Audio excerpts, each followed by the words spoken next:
পাত্র হিসেবে স্বয়ং নিজের মেডিকেল কলেজের অ্যাসিস্ট্যান্ট প্রফেসর ওমায়ের হোসেন শুভকে দেখে রীতিমতো ভড়কে গেল তুলি। নাক বেয়ে ঘাম ছুটে গেল তার। তুলি আর চোখে শুভ্রর দিকে তাকালো। শুভ্র মুখ দেখে বোঝা গেল সে নিজেও কিছুটা বিব্রত। যত মায়ের বান্ধবীর মেয়ে হোক, তুলি তার ছাত্রী। সেদিন তুলিকে ভাইবা টেবিলে যাচ্ছে তাই বলে অপমান করার পর আজকে এমন একটা অবস্থায় দুজন মুখোমুখি হবে, শুভ্র নিজেরও সেটা কল্পনার বাইরে ছিল। শুভ্র সবার কথার পাকে তীক্ষ্ণ চোখে তুলিকে দেখে যাচ্ছে। তুলি সম্পর্কে শুভ্রের একটি কিঞ্চিত ধারণা তৈরি হয়েছে, সেটা হলো তুলি মেয়েটা বড্ড নাছোড়বান্দা। বন্ধুদের সঙ্গেও তার বড্ড তিরিং বেরিং স্বভাব। এমন একজন মেয়েকে শুভ্রের মতো বিচক্ষণ পুরুষ কিছুতেই নিজের বউ বানাবে না। শুভ্র নিজের সিদ্ধান্ত মনে মনে ঠিক করে ফেলল। ছাদের দুজনকে আলাদা কথা বলতে দেওয়া হলে তুলি ভালো মন্দ জিজ্ঞেস করার ধার ধারল না, সোজা বলে বসলো, স্যার আপনার মুখ দেখে আপনার মনে হচ্ছে আপনার আমাকে খুব একটা পছন্দ হয়নি। আপনি চিন্তা করবেন না, আমি বিয়ে করব না। আপনি এখন নিচে গিয়ে বলবেন আমাকে আপনার পছন্দ হয়নি। কারণ হিসেবে বলবেন আমি দেখতে তেমন সুন্দর নই, আপনার গায়ের রঙের সঙ্গে আমার গায়ের রং বেমানান।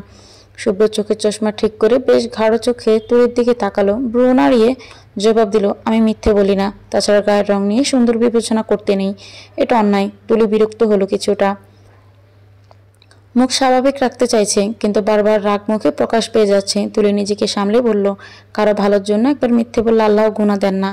শুভ্র আবার রাগলো, মেয়েটা তো ভারী বেয়াদব, কথায় কথায় কেমন চোখ রাঙাচ্ছে। শুভ্রকে চোখ রাঙায় এ মেয়ের সাহস দেখে অবাক হয় শুভ্র। নিজে বিয়ে করতে চাইছে না, আর দোষ চাপাতে চাইছে শুভ্রর উপরে। শুভ্র রেগে বলল, তুমি ভীষণ বেয়াদব একটা মেয়ে, নিজেকে শুধরাতে পারলে তবেই বিয়েতে বসবেন। আমি কারণ হিসেবে কি বলবো, আমার বাবা হয়ে গেছে। কথাটা বলে শুভ্র চলে আসতে নিচ্ছিল। তুলি আগ বাড়িয়ে কিছু বলতে যাবে, তার আগে নিজেই নিজের শাড়ির কুচিতে পা বেজে পড়ে যেতে নিচ্ছিল, তবে ধরে ফেলল শুভ্র। ভয় পেয়ে তুলি চোখ খিচে শুভ্রর গলা জড়িয়ে ধরেছে। শুভ্র খানিক পর হুঁশে ফিরল। ধরেছেন কোথায়? সোজা তুলির উন্মুক্ত কোমরে। শুভ্র হাতে ঠান্ডা কিছুর স্পর্শ পেতেই তাকালো। তুলির কোমরে নিজের হাত দেখে সঙ্গে সঙ্গে ছিটকে সরে দাঁড়ালো। তুলি নিজেকে ঠিকঠাক করে সোজা হয়ে দাঁড়ালো। ঘটনাটা দুজনের অস্বস্তিকর অবস্থায়। অবশ্যই। শুভ্র চশমা ঠিক করে বলল, আমি সরি, সম্পূর্ণ ব্যাপারটাই অনিচ্ছাকৃত। পরেরবার তুলির সঙ্গে সঙ্গে লজ্জায় অস্বস্তিতে দৌড়ে ছুটে গেল নিচে। শুভ্র থমকে গেল। তুলি ভেবে দৌড়ল কেন? লজ্জা পেল নাকি শুভ্রকে পুরুষরূপী পশু ভাবলো কি শুভ্র সুযোগ নিয়েছে? ছি ছি, শুভ্র নিজের ছাত্রীর সঙ্গে এমন কিছু করার কল্পনাই করবে না। শুভ্রর এতটা খারাপ দিন আসেনি। শুভ্র তারপর চশমা শার্টের আস্তিন দিয়ে ভালো করে মুছে আবার চোখে পড়ে নিয়ে ধীরে সুস্থে নিচে নামলো। নিচে নেমেই দেখা গেল তুলি বসে আছে সবার সামনে। শুভ্রর মা তুলিকে নিজের আনা মিষ্টি খাইয়ে দিচ্ছেন। পাশেই তুলির মা শুভ্রর মায়ের সঙ্গে রাজ্যের খাতিরদারি আলাপ জমিয়েছেন। শুভ্র গিয়ে মায়ের পাশে বসলো। তারপর মায়ের এক হাত চেপে ধরল। শুভ্রর মা ছেলের দিকে তাকালেন। তুলি শুভ্রকে দেখে আড়ষ্ট হয়ে বসে থাকলো কিছুক্ষণ, পরে কাজের বাহানা দিয়ে ছুটে পালালো সেখান থেকে। শুভ্র মায়ের কানের কাছে ফিসফিস করে বলল, আম্মু আমার এই বিয়ে নিয়ে কিছু কথা আছে তোমার সঙ্গে, আমরা আপাতত বাসায় যাই। শুভ্র মা মুহূর্তেই ধরে ফেললেন ছেলের মনের খবর। মিষ্টির প্লেট টেবিলে রেখে ছেলের দিকে ঝুঁকে এসে ফিসফিস করে বললেন, খবরদার শুভ্র, বিয়ে ভাঙার চেষ্টা করলে তোকে আমি মেরে ফেলবো। আমার ছোটবেলার শখ, আমার প্রিয় বান্ধবীর মেয়ের সঙ্গে ছেলের বিয়ে দিয়ে আত্মীয়তা করব। আজ যখন সুযোগ এসেছে আমি এটা কোনোভাবেই যেতে দিচ্ছি না। তুই বিয়ে করবি আর তুলি কী করবি? যা এখন আমার সামনে থেকে। ড্রাইভারকে গাড়ি বের করতে বল, আমাদের কথাবার্তা শেষ। শুভ্র মায়ের ধমকি হুমকি শুনে একটা ঢোক গিলে। বরাবরই মায়ের মুখের কথা তার কাছে বেদবাকাম্যের নাই। মানুষের মুখের উপর কেন যেন শুভ্র না করতে পারে না। এত বড় হয়ে গেছে, একটা স্বনামধন্য মেডিকেল কলেজে চাকরি করছে, কত ডাক্তার তার আগে পিছিয়ে ঘুরে, আর সে শুভ্র তার মায়ের কথায় রীতিমতো উঠবোস করে। মায়ের সামান্য অসুস্থতা অস্থির হয়ে যায় শুভ্র, অথচ এই হাতে কত ক্রিটিক্যাল রোগী অবলীলায় সামলিয়েছে সে। মায়ের প্রতি তার এই দুর্বলতার সৃষ্টি হয়েছে শুভ্রর বাবা মারা যাওয়ার পর। শুভ্রর মা একদম একা হয়ে যান, চুপচাপ থাকতে শুরু করেন। শুভ্র তখন ছোট একটা 12 বছরের বাচ্চা। মাকে হাসতে দেখতে তার ইচ্ছে হতো, তাই তারপর থেকেই শুভ্র মায়ের আশেপাশে গুড়গুড় করত। মায়ের সুবিধা অসুবিধার দিকে সেই ছোট্ট থেকে শুভ্র নজর। ছোট্ট শুভ্র তখন থেকেই বড্ড দায়িত্ববান, মায়ের প্রতি যত্নবান হয়ে ওঠে। শুভ্রকে বিদায় দেওয়ার জন্য তুলিকে আলাদাভাবে বলা হলো শুভ্র গাড়িতে উঠবে। তুলি এসে দাঁড়ালো শুভ্রর পাশে। শুভ্র তাকালে তুলি বলল, সরি স্যার উল্টোপাল্টা বলার জন্য। ভাইবার টেবিলে প্লিজ এসব কিছু মনে রাখবেন না। শুভ্র চশমা সোজা করলো, তারপরও আর চোখে বান্ধবীর সঙ্গে গল্প করা আম্মুর দিকে চেয়ে দীর্ঘশ্বাস ফেলে বলল, চাইলেও মনে রাখা যাবে না। আমাদের আজকে দেখা হওয়াটা মেডিকেল কলেজ অবধি যেন না আসে, ওটা আমার কাজের জায়গা। আর তোমার? শেখার জায়গা। আমি চাই না আমাদের দুজনের লাইফের আজকের ঘটনাটা প্রভাব পেলুক। ক্লাসে আমরা অচেনা হয়েই থাকবো। I think you got it. Tuli মাথা নাড়ল বাধ্য মেয়ের ন্যায়। শুভ্র ডাকলো, আম্মু দেরি হচ্ছে আমাদের, চলো। শুভ্রর মা গলা জড়িয়ে কোলাকুলি করলেন বান্ধবীর সঙ্গে। একটু এগিয়ে এসে তুলিকেও জড়িয়ে ধরলেন। কপালে চুমু খেয়ে দরদ মাখা গলায় বললেন, দ্রুত আমার ঘরে মেয়ে হয়ে আয় তুই। দুজন মিলে এই ফুব্রকে একদম সোজা করে ফেলবো, একদম ডান্ডা মেরে ঠান্ডা। তুলি অপ্রস্তুত হয়ে আর চোখে শুভ্রর দিকে তাকালো। তুলি মারবে ডান্ডা, তাও শুভ্র স্যারকে, এর আগে নিজেই না অজ্ঞান হয়ে যায়। শুভ্র খুব স্বাভাবিক হয়ে মায়ের দিকে তাকিয়ে আছে, বলল, সে আমার 14 গোষ্ঠী পর উদ্ধার করো আম্মু। আমার দেরি হচ্ছে, কালকে আমার মেডিকেল আছে, কিন্তু তুমি আমার চাকরি খাবে। আম্মু। শুভ্রর মা হালকা হেসে তুলির দিকে তাকালেন, মুখ বেঞ্চিয়ে বললেন, জ্বালিয়ে চারকার করছে ছোট থেকেই, তুই এলে এবার আমার রক্ষা। আজকে আসি তাহলে। তুলি হালকা হেসে তাদের বিদায় দিল।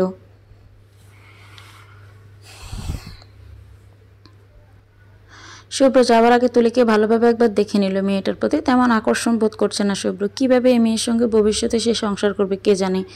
আম্মু, তুমি কিন্তু আমার সঙ্গে জবরদস্তি করছো। মেয়েটা আমার ছাত্রী, কীভাবে আমি তাকে বিয়ে করব? আমার রেপুটেশনের প্রশ্ন এখানে। আম্মু। শুভ্রর মা আরাম করে পান সোপায় বসে পান খাচ্ছেন। তারপর একটা পান নিজে খেয়ে আরেকটা পান শুভ্রের দিকে এগিয়ে দিয়ে বললেন, পান খাবি শুভ্র? এটা খাসিয়া পান, খুব তেজ, তোর মাথা ঠান্ডা হবে। শুভ্র একদম হতভম্ব, চোখ বড় বড় করে মায়ের দিকে তাকিয়ে বলল, অসম্ভব আম্মু, তুমি এই মুহূর্তে আমার জীবন মরণ প্রশ্ন আমাকে পান সাধতেছ? রিডিকিউলাস। শুভ্র মা আফরোজা বেগম হালকা শব্দ করে হাসেন। হাত দিয়ে সোফায় তার পাশের জায়গাটা দেখিয়ে বললেন, ছেলেকে, রাগ করিস না, আয় আমার পাশে এসে বস। কতদিন তোর মাথায় হাত বুলিয়ে দেই না, আয় আমার কোলে মাথাটা রাখ। শুভ্র মায়ের এক কথায় দরদ করে গলে গেল, তবুও মুখ ফুলিয়ে থাকলো। আশেপাশে চেয়ে চুপচাপ মায়ের কোলে মাথা রেখে সোফায় দুপা তুলে একদম শুয়ে পড়ল। আফরোজা ছেলে চুলে হাত বুলান, কপালেও টিপে দেন, তারপর চুল টেনে দিতে দিতে বলেন, আগে শুনতাম ডাক্তার হলে মাথায় চুল থাকে না, সব জোরে পড়ে, শুধু পড়াশোনা থাকে সেখানে, কিন্তু তোর বেলায় ব্যাপারটা উল্টো হলো কেন শুভ্র? চুল তো সে আগের মতোই। শুভ্র মায়ের কথা শুনে অলক্ষে হাসলো, তারপর আবারও মুখ ফুলিয়ে বলল, তুমি কিন্তু কথা ঘুরাচ্ছ আম্মু, আমার বিয়ে নিয়ে কথা হচ্ছিল। আফরোজা বেগম এবার কিছুটা গম্ভীর হলেন। ছেলের কপালে আদুরে হাত বুলিয়ে দেওয়ায় এবার ক্ষয়ে এলো। তিনি সামনে তাকালেন, বড্ড আনমনা হয়ে বললেন, তুলির মায়ের সঙ্গে আমার সম্পর্কটা স্রেফ বন্ধু ছিল না শুভ্র, এর চেয়ে বেশি কিছু ছিল, সেটা আমি বুঝতে পারলাম আমার বিয়ের পরে। আমাদের লুকিয়ে বিয়ে ছিল। ভেবেছিলাম দুজন নিজের পায়ে দাঁড়ানোর পর নিজেদের পরিবারকে জানাবো, তবে সমস্যা হলো অন্য জায়গায়, সম্পূর্ণ অনাকাঙ্ক্ষিতভাবে। তুই বিয়ের পরপরই আমার পেটে আসিস। আমি তখন ঘাবড়ে গিয়েছিলাম শুভ্র, কোথায় যাব, কাকে বলবো।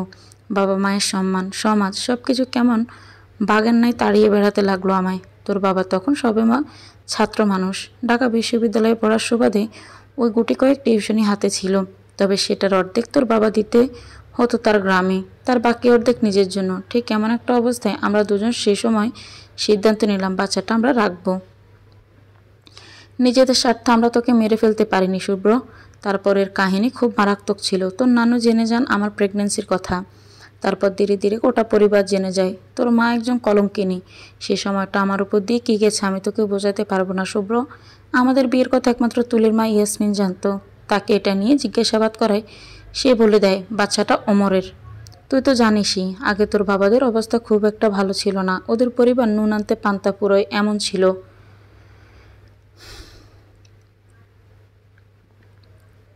আমাদের পরিবার তখনকার সময় বেশ সচ্ছল, প্রভাবশালী। তোর নানা আমাকে ছোট জাতের সঙ্গে সংসার করতে দেবেন না। তোর বাবাকে ছাড়ার জন্য আমার উপর অনেক অত্যাচার করা হতো প্রতিদিন।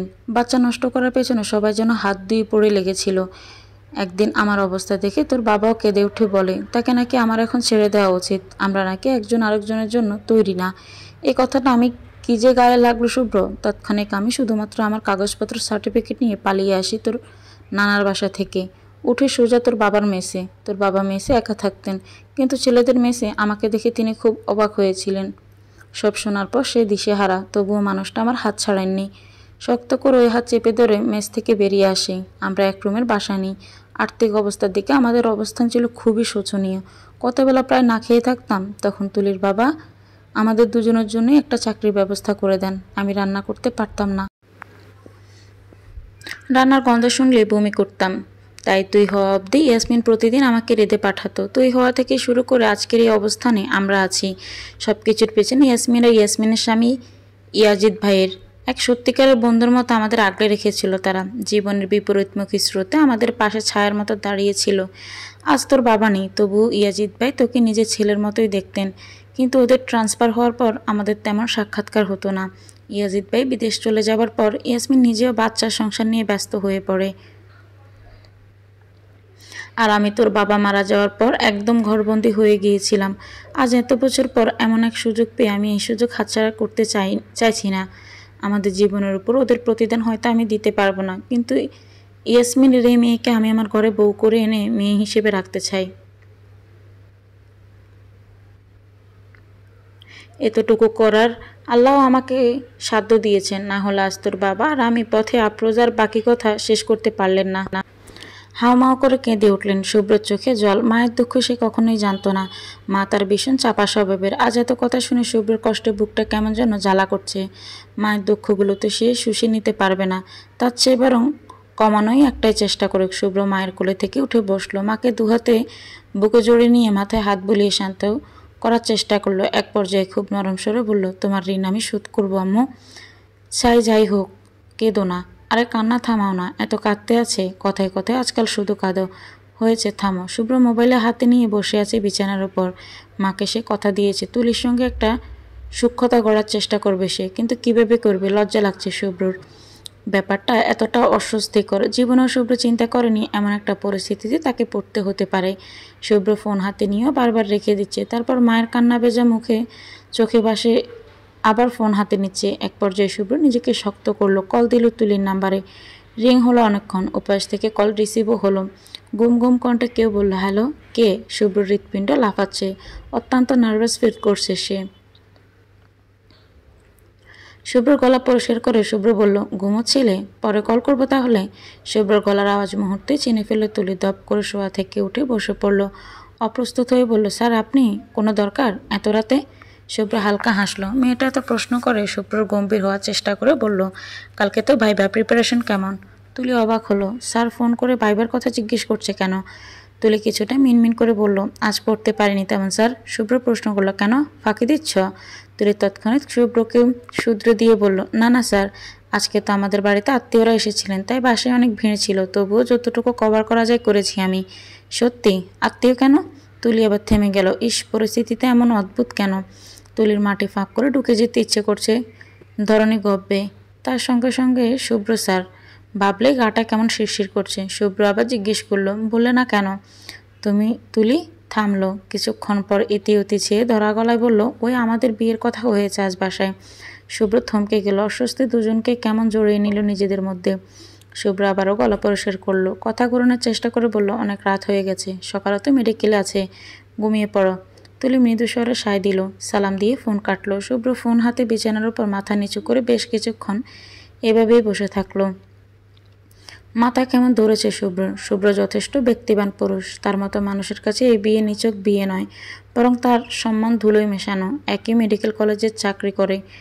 এই মেডিকেল কলেজের ছাত্রীকে বিয়ে করা কেউ ভালো চোখে দেখবে না। কানাঘুষা হবে, মানুষ পেছনে কথা শোনাবে।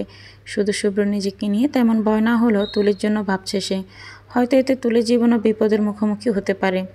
তুলি মেয়ে, তার জন্য এসব বিশ্রী সমালোচনা ভালো কিছু বয়ে আনবে না। শুভ্র ভাবল, তারপর ফোনটা বিছানার উপর রেখে ছুঁড়ে ফেলে দিল। ধপ করে বিছানার উপর থেকে উঠে সোজা গিয়ে দাঁড়ালো দেয়ালে টাঙানো মৃত বাবার ছবির দিকে। কিছুক্ষণ বাবার ছবির দিকে চেয়ে তারপরে শুরু করলো তার অভিযোগের বাহার। শুভ্র বলল, আব্বু, এটা কেমন বিচার বলো তো? আমি শুভ্র এমন বিয়ে করব ভাবিনি। তুমি কেন আম্মুকে এত অসহায় করে চলে গেলে? আম্মু এখন বাচ্চাদের মতো হয়ে গেছে, শুধু কাঁদে সারাক্ষণ। তুমি জানো, আম্মু কাঁদলে আমার দুনিয়া অন্ধকার হয়ে যায়। নিজেকে তখন পাগল পাগল লাগে। আম্মু যখন আমাকে তোমাদের ব্যাপারে বললো, আমি তখন কেন সেটা শুনতে গেলাম? আম্মুর কষ্ট শুনলেই আমার খারাপ লাগে। এই যে খারাপ লাগা থেকে তুলিকে বিয়ে করতে হবে আমায়, এটা হয় আব্বু বলো তো? তুলি কে? তুলি আমার ছাত্রী, তাকে আমি বিয়ে করব? আমি শুভ্র? অসম্ভব।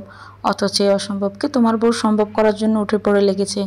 তারপর শুভ্র থামলো। খানিক পর বলল, আমার অস্বস্তি হচ্ছে আব্বু, এভাবে হয় না। তুমি আমাদের ছেড়ে চলে গিয়ে একদম ভালো করনি।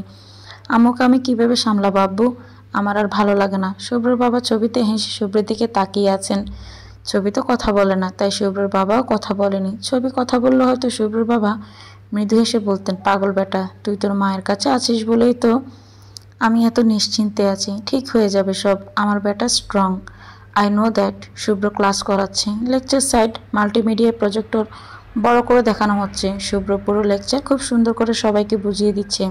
ক্লাসের মধ্যে শুভ্র চোখ না চাইতে তুলির দিকে যাচ্ছে। তুলি মনোযোগ দেখানোর চেষ্টা করছে ক্লাসে, কিন্তু যতবার শুভ্র তাকাচ্ছে তুলি অন্যমনস্ক হয়ে যাচ্ছে।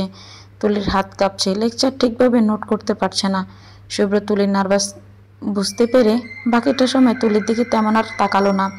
একসময় ক্লাস করিয়ে বেরিয়ে গেল শুভ্র বেরিয়ে যেতে তুলির ফ্রেন্ড তুলির দিকে তাকিয়ে জিজ্ঞেস করলো, বেশ সন্দেহ নিয়ে তুলি, আজ শুভ্র স্যার তোর দিকে এভাবে বারবার তাকাচ্ছিল কেন? ওনাকে চাওয়া দেখে আমার কিন্তু সুবিধার মনে হয়নি। তুলি ভিতর থতমত হলো, কিন্তু প্রকাশ করলো না। বই খাতা ব্যাগে ঢুকাতে মৃদু হেসে বলল, হয়তো রেগে তাকিয়েছেন। আমি তো ওনার কাছে লাস্ট ভাইবা তেমন একটা ভালো দিইনি। বললাম না তোকে, আমার অপমান করলো যে ভাইবা টেবিলে। আয়েশা তবুও ভাবলো, তার সন্দেহ এখনো যায়নি। আয়েশা তারপর বলল, না রে, ওটা রেগে তাকানো ছিল না, ছাত্রর দিকে বেশি স্পষ্ট চোখে চেয়েছিল, আমি লক্ষ্য করেছি।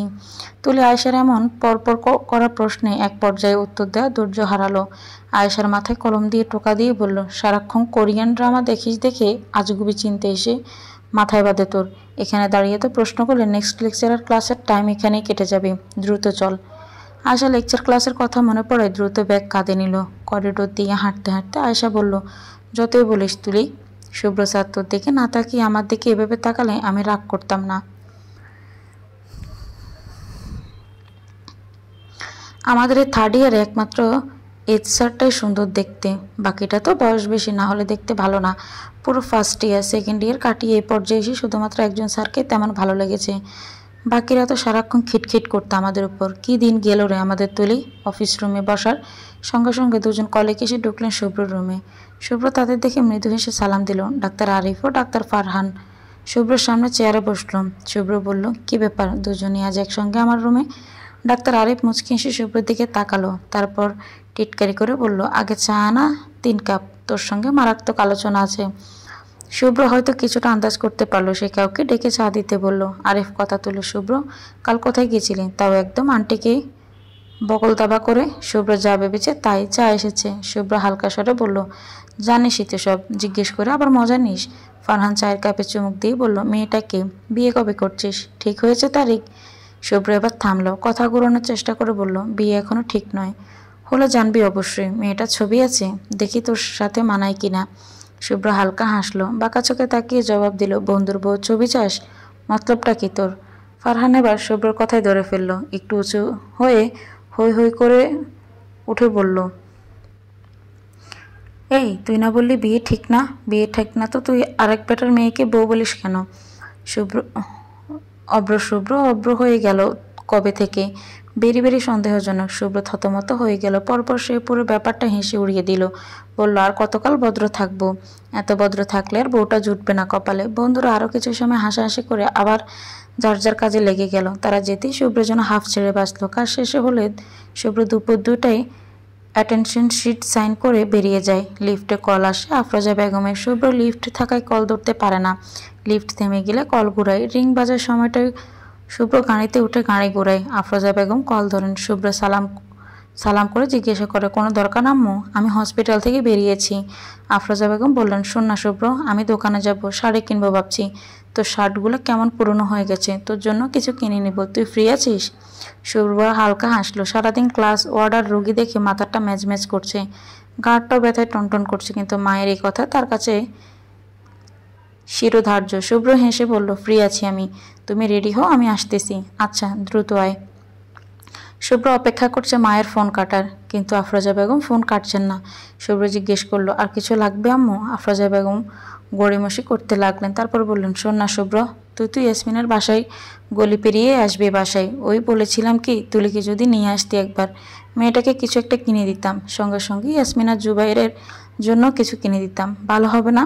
ওদের সঙ্গে দেখা হওয়ার পর তো তেমন কোনো উপহার বা কিছুই দেওয়া হয়নি, তুই কি বলিস? তোর কাছে টাকা আছে তো শুভ্র, নাকি আরও পরে কিনে দিব ওদের? শুভ্র বুঝতে পারলো তার মায়ের অবিশাল খুঁজে খুঁজে মায়ের দান্দা থাকে কিভাবে তুলি আর শুভ্রকে কাছাকাছি আনা যায়। শুভ্র তুলিকে মানবে না এত সহজে।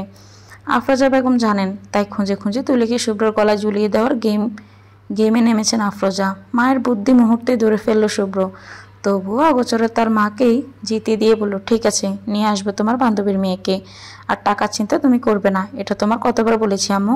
আমার কাছে টাকা না থাকলে ভিক্ষা করেও আমি তোমার শখ মেটাবো, বুঝেছো তুমি?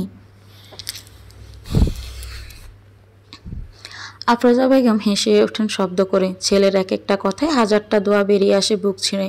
গর্বে সবার সম্মুখে বিনা সংকোচে আফরোজা স্বীকার করেন, তার স্বামী তাকে মরার আগে একজন সন্তান দিয়ে গেছেন, যে সন্তানের কাছে আফরোজা মানেই সব কিছু। আফরোজার হাত চেপে ধরে রাখার মতো স্বামী নেই, কিন্তু সে হাতে হাত রেখে ভরসা দেওয়ার মতো তার একটা শুভ্র আছে। শুভ্র তার সন্তান। শুভ্র গাড়ি থেকে নেমে দাঁড়ালো, চাবি পকেটে ঢুকিয়ে কলিং বেল চাপলো তুলিদের বাসার। বেশ অনেক সময় বেল দিয়ে দাঁড়িয়ে থাকলো শুভ্র। ঘরে কেউ নেই, শুধু তুলি আর জুবাইর টিভিতে কার্টুন দেখছে। তুলি কলেজ থেকে এসে ঘুমোচ্ছে। দরজায় এতবার কলিং বেল বাজতে শুনে একসময় তুলি কাঁচা ঘুম থেকে উঠে খোলা চুল খোঁপা বাঁধতে বাঁধতে এসে দরজা খুলে দিল। ও পাশে শুভ্রকে দাঁড়িয়ে থাকতে দেখে তুলি অবাক হলো। শুভ্র তো এখন বাসায় যাওয়ার কথা, এখানে কেন? তুলি খোপা করা হাত নেমে আসে নিচে, সঙ্গে সঙ্গে গায়ের ওড়না মাথায় তুলে নিয়ে অপ্রস্তুত কণ্ঠে সালাম দিয়ে বলল, স্যার ভিতরে আসুন। শুভ্র ভিতরে একবার উঁকি দিয়ে দেখল, ঘরে তেমন সারা শব্দ নেই, শুধু টিভি দেখছে। বসার ঘর থেকে টিভির আওয়াজ আসছে। জোবাই সোফায় বসা। শুভ্র ঘরে ঢুকলো না, বাইরে থেকে বলল, ঘরে কেউ নেই। তুলি জবাব দিল, আম্মু ফার্মেসিতে গেছে জবুর জন্য মেডিসিন আনতে, আর কাজের মেয়ে নিচে গেছে কি একটা কাজে। শুভ্র ঘরে কেউ নেই শুনে ভেতরে ঢুকতে চাইল না, তবে ঘরের বাইরে থেকে শুভ্র এভাবে ফেরত যাবে শুনে তুলি জোরপূর্বক শুভ্রকে সোফায় এনে বসালো। শুভ্র জোবাইরের পাশে বসলো। জোবাইর শুভ্রকে দেখে সোজা রিমোট রেখে শুভ্রের কাছে ঘেঁষে বসলো। শুভ্র এমন কাণ্ডে হেসে উঠল। জোবাইরকে কোলে তুলে নিজের হাঁটুর উপর বসালো। শুভ্র কোলে বসে জিজ্ঞেস করলো, কেমন আছো আমাদের যুব বেটা? ভালো না মন্দ? জোবাইরের শুভ্রর চুল নাড়তে নাড়তে হেসে হেসে জবাব দিল, বিন্দাস আছে দুলাভাই। প্রথম কারো মুখে দুলাভাই সম্বোধন শুনে শুভ্র কেসে উঠল। আর চোখে তুলির দিকে তাকালে পাশে গুমগুম চোখে শুভ্রদের দিকে তাকিয়ে থাকা তুলিও শুভ্রের দিকে চাইল। দুজনের চোখাচোখি হতে তুলি অপ্রস্তুত হয়ে উঠে রান্নাঘরে চলে গেল। শুভ্র এসেছে, মা ফেরার আগে তাকে কিছু একটা দেওয়া উচিত। তুলি প্রথমে শরবত বানাতে বসলো। শুভ্র নিজেকে স্বাভাবিক করে বলল, ওরে বাবা, বিন্দেস আছো? এই ওয়ার্ড শিখলে কোথা থেকে? জুবাইরের মাথা নেড়ে নেড়ে উত্তর দিল, দেবের ছবি থেকেই শিখেছি দুলাভাই। তুমি দেবের ছবি দেখেছ? পাগলু পরাণ যায় জলিয়ারে এসব দেখেছ? শুভ্র হালকা হাসলো। আজকালকালের বাচ্চা একটু বয়সে মুভিজ দেখছে, প্রেমে গদগদ মুভি তাদের ভালো লাগছে, এদের ভবিষ্যতে কী যে হবে। শুভ্র উত্তর দিল, হ্যাঁ কয়েকটা আগে দেখেছি স্কুলে থাকতে। তুমি স্কুলে ছিলে? এত বড় মানুষ স্কুলে পড়ে? শুভ্র জুবাইরের বাচ্চামো কথাই হেসে ফেলল। স্কুলে আমি ছোটবেলায় পড়েছি, এখন তো আমি বড় হয়ে গেছি, এখন আমি আর স্কুলে পড়ি না। জুবাইরের মাথায় আপাতত এসব ঢুকছে না। দূর থেকে তুলির চোখ রাঙানো দেখে সে আপাতত নিশ্চুপ হয়ে গেছে। জুবাইর এখনই এত এত দেবের ছবি দেখছে শুনলে তুলি জুবাইরকে আস্তে আস্তে চেবিয়ে খাবে, টিভির ডিশের লাইন কেটে দিবে আব্বুকে বলে। তাই জুবাইর আর কথা বাড়ালো না। তুলি শরবত এনে শুভ্রের দিকে এগিয়ে দিল। শুভ্র শরবত হাতে নিল, খেতে খেতে প্রশ্ন করলো, আন্টি কখন আসবেন? তুলি শুভ্র মুখোমুখি সোফায় বসা। তুলি উত্তর দিল, ফার্মেসি কাছেই, এখনই চলে আসার কথা। বলতে বলতে কলিং বেল বাজলো। তুলি উঠে দরজা খুলে দিল। সোফায় বসা শুভ্রকে দেখে ইয়াসমিন অবাক হয়েছেন। তুলিকে ফিসফিস করে বলল, শুভ্র কখন এলো? তুলি জবাব দিল, কিছুক্ষণ আগে। তুই জানতি? তুলি মায়ের এমন কথা বিরক্ত হলো। তাদের সম্পর্ক কি এমন জানিয়ে বাড়িতে আসার মতো? তারা কি একটা প্রেমের সম্পর্কে আছে? মাও না, মাঝে মধ্যে অদ্ভুত কথা বলে। তুলি বিরক্ত হয়ে জবাব দিল, তোমার কি মনে হয় স্যার আমাকে জানিয়ে আসতে পারেন? ইয়াসমিন হুঁশ ফিরল। আবার শুভ্রের দিকে চেয়ে বললেন, ও তুই কিভাবে জানবি? শুভ্র তো তোর সঙ্গে তেমন কথাই বলে না। আচ্ছা, শুভ্রের সঙ্গে বসে গিয়ে চা বসিয়েছিস? হ্যাঁ, চা পাতা দিব এখন। আচ্ছা বানিয়ে নিয়ে আয়। 3 কাপ আনিস, তুই আমি আর শুভ্র মজা করে আনিস। শুভ্রের সামনে তোর চা খুব ভালো হয় এমন প্রমাণ রাখতে হবে। দ্রুত যা। ইয়াসমিন কথাটা বলে বোরকা না খুলে শুভ্রের পাশে গিয়ে বসেন। শুভ্র ইয়াসমিনকে দেখে সোফা থেকে উঠে সালাম করে। ইয়াসমিন শুভ্রের এমন নম্র ব্যবহারে খুশিতে জলমলিয়ে ওঠেন। হাত বাড়িয়ে শুভ্রকে বসতে বলেন। শুভ্র ভালো মন্দ জিজ্ঞাসা করলো, ইয়াসমিন উত্তর দিলেন। এক পর্যায়ে চা এলো। তুলি চা সার্ভ করে সবাইকে। শুভ্র চা পছন্দ করে খুব, দিনে 3 বার চা মেনটেন শুভ্রের জন্য। এর বেশি হলেও মন্দ হয় না। চায়ের বেলায় শুভ্র খুব সুজি। চায়ে ডোবানো চিনি বা দুধ লিকার কোনোটাই পছন্দ না। চায়ে 3 উপাদানের পরিমাণের একটা রাশিয়ে থাকতে হয়। শুভ্র তখনই চা খেতে পারে। তবে আজকে চাটাও শুভ্রর বেশ লাগলো। শুভ্র গা চাঙ্গা হয়েছে। মেডিকেল থেকে আসার পরে একটা চায়ের খুব দরকার ছিল। শুভ্র চা পছন্দ হয়েছে সেটা তুলি বুঝতে পারলো। তুলি চা খেতে খেতে শুভ্রের দিকে বারবার তাকাচ্ছে। শুভ্র একবার তাকালো, সঙ্গে সঙ্গে তুলি চোখ ফিরিয়ে নিয়েছে। ইয়াসমিন শুভ্রকে এটা ওটা জিজ্ঞেস করছেন। শুভ্র বেশ সুন্দর উত্তর দিচ্ছে। শুভ্রকে একসময় ইয়াসমিন জিজ্ঞেস করলো, শুভ্র তুলি পড়া পারে তো ঠিকঠাক মেডিকেলে? না পারলে কিন্তু ধরে পেটাবে ওকে, ঠিক আছে? আমি তোমায় পারমিশন দিচ্ছি। ইয়াসমিনের কথায় শুভ্র মাথা নিচু করে হেসে উঠল। তুলি মায়ের দিকে বড্ড বিরক্তি নিয়ে তাকালো। মা কাকে কি বলছে? শুভ্র এমনিতেই তুলিকে যেমনে পারে বকে, সেখানে তাকে তুলিকে পেটানোর অনুমতি দেওয়া হচ্ছে। অসহ্য। তুলি মায়ের দিকে রাগ রাগ চোখে তাকালো। ইয়াসমিন মেয়ের তাকানো দেখে শব্দ করে হেসে ফেললেন। শুভ্র চা শেষ করে টেবিলের উপর রাখলো। এবার কথা তুললো, আন্টি আমি একটু শপিংয়ে যাবেন আজ। তুলিকে নিয়ে যেতে চাইছেন? যদি আপনার অনুমতি থাকে তাহলে আমি তুলিকে নিয়ে যাব। তুলি অবাক হয়ে শুভ্রর দিকে তাকালো। শুভ্র স্যার এজন্য এসেছেন তাহলে? ইয়াসমিন বললেন, আফরোজা যেতে বলেছে, আমি আর এতে কি বলবো। নিয়ে যাও, রাত হওয়ার আগে দিয়ে যেও আবার। আফরোজা তুমি না হয় আজ রাতে আমাদের বাসায় খেয়ে নাও। শুভ্র শুভ্র হালকা স্বরে বলল, অন্যদিন এসে খেয়ে যাবো আন্টি, আজ না। রাতের দিকে একটু কাজ আছে, আমি তুলিকে বাসায় পৌঁছে দেব, চিন্তা করবেন না। তুলিকে ইয়াসমিন রেডি হতে বললেন। তুলি রুমে গেল। ইয়াসমিন খানিক পর শুভ্রকে জোবাইরের পাশে বসিয়ে রুমে এলেন। তুলি তখন কাপড় বের করছে। ইয়াসমিন এসে গদগদ হয়ে বললেন, এই তুলি শাড়ি পরিস না কেন? শুভ্রের ভালো লাগবে। তুলি একটা ভালো দেখে সালোয়ার কামিজ বের করতে করতে বলল, তুমি পাগল হয়ে গেছো আম্মু? শুভ্র স্যারের সামনে আমি শাড়ি পরে হাঁটবো? অসম্ভব। ইয়াসমিন শুনলেন না। জোরপূর্বক নিজের একটা শাড়ি কিনে তুলিকে পরিয়ে দিলেন। তুলি প্রতিমার মতো আয়নার সামনে দাঁড়িয়ে আছে। নিজেই নিজেকে দেখে লজ্জা পাচ্ছে। এই অবস্থায় শুভ্র স্যারের সামনে দাঁড়াবে কীভাবে? তুলি লজ্জায় হাপিত্তেশ করে উঠল। হই হই করে বলল, আম্মু আমার অদ্ভুত লাগছে, শাড়ি পরবো না আমি, খুলে ফেলি প্লিজ। ইয়াসমিনের কথা শুনে একটা ভয়ঙ্কর ধমক দিলেন তুলিকে। তুলি চুপ হয়ে গেল একদম। ইয়াসমিন তুলির পার্সে কিছু টাকা রেখে পার্স তুলিকে দিলেন। এরপর বসার ঘরে তুলিকে নিয়ে চললেন। শুভ্র বসে আছে সেখানে। শাড়ি পরে শুভ্রের সামনে দাঁড়ালে তুলি লজ্জায় মরে যাবে। বুক কাঁপছে তুলির। কাঁপুনিতে সোজা হয়ে হাঁটতে পারছে না। কেমন যেন ঘোর ঘোর লাগছে নিজের মধ্যে। ইয়াসমিনের কথায় জোবায়েরকে কোলে রেখে শুভ্র একটু পাশ পেয়ে সামনে তাকালো। শাড়ি পরা তুলি লজ্জা অনবরত হয়ে সামনে দাঁড়িয়ে রয়েছে। তুলির গায়ে শাড়িটা খুব সুন্দর করে জড়ানো। শুভ্র প্রথম দফায় থমকে গেল। শাড়ি পরিহিত তুলি শুভ্রের কাছে অন্যরকম লাগে। সব মেয়েকে শাড়ি পরলে সুন্দর লাগে, তাই হয়তো তুলিকে শুভ্রের কাছে সুন্দর মনে হচ্ছে। শুভ্র ভাবল। পরপরে মাথা চাড়া দিয়ে জোবাইরকে কোলে তুলে উঠে দাঁড়ালো। শুভ্র নার্ভাস। শাড়ি পরা তুলিতের সামনে দাঁড়িয়ে আছে, ভাবলেই লজ্জা লাগছে শুভ্রর। তুলির দিকে সেভাবে তাকাতেই পারছে না শুভ্র, বারবার চোখ সরিয়ে নিচ্ছে। শুভ্র সামলে বলল, আমাদের এখন যাওয়া উচিত। আন্টি আপনি চলেন আমাদের সাথে, না হয় ভালো লাগবে আম্মুর। তুলি সঙ্গে সঙ্গে মায়ের হাত চেপে ধরল। ইশারায় কাকুতে মিনতি করে ইয়াসমিনকে সঙ্গে যেতে বলল তাদের। ইয়াসমিন অগোচরে মেয়ের হাতে চেপে ধরে ভরসা দিলেন। তারপর শুভ্রকে বললেন, না বাবা তোমরা যাও, আমি পরে একদিন যাবো তোমার মায়ের সঙ্গে। শুভ্র জোরাজুরি করলো না। বুঝতে পারলো এখন ইয়াসমিনকে হাজারবার বললেও তিনি তাদের সঙ্গে যাবেন না। মেয়ে আর মেয়ের হবু জামাইকে প্রাইভেসি দেওয়া দরকার। শুভ্র হাসলো মনে মনে। ওদের আবার প্রাইভেসি? একজন আরেকজনের সঙ্গে দেখা হলে ভালো করে কথাটাই বলতে পারে না। টুকটাক যা কথা হয় সেসবের জন্য প্রাইভেসির দরকার নেই কোনো। শুভ্র তুলিকে বলল, চলো তাহলে আন্টি যাই। তুলি সামনে এগোলো। শুভ্র জোবাইরের গেলে চুমো খেয়ে কোল থেকে নামাতে চাইলে জোবাইর নামে না। শক্ত করে শুভ্র গলা জড়িয়ে ধরে হঠাৎই ভাইরা করে বসে, দুলাভাই আমিও যাব তোমার আর আপুর সঙ্গে, নিয়ে যাও না আমায়। আবারও শুভ্রের সামনে দুলাভাই, কথাটা শুনে থমকে গেল তুলি। শাড়ির কুচি বেজে আবারও পড়ে যেতে নিলে শুভ্র দ্রুত অপর হাতে ধরে ফেললো ওকে। তুলি সঙ্গে সঙ্গে সোজা হয়ে দাঁড়িয়ে গেল। তারপর রাগ নিয়ে তাকালো জোবাইরের দিকে। বারবার এই ছেলে শুভ্রকে ভেবে ডাকছে কেন? একবার হাতের কাছে পেলে তুলি ধরে দিবে একটা। বোনের গরম গরম চোখ দেখে জোবাইর ভয় পেয়ে লেপটে গেল শুভ্রর গায়ের সঙ্গে। সে বুঝতে পারছে না হুটহাট তার আপু এত রেগে যাচ্ছে কেন। সে কি বারবার ভুল করছে কিছু? শুভ্র ভাই বোনের নীরব যুদ্ধ দেখে হালকা হাসলো। তারপর তুলির উদ্দেশ্যে হালকা স্বরে বলল, থাক বাচ্চা মানুষ, এত কিছু বুঝে রাখিনি, ওর উপর চোখ রাঙিও না।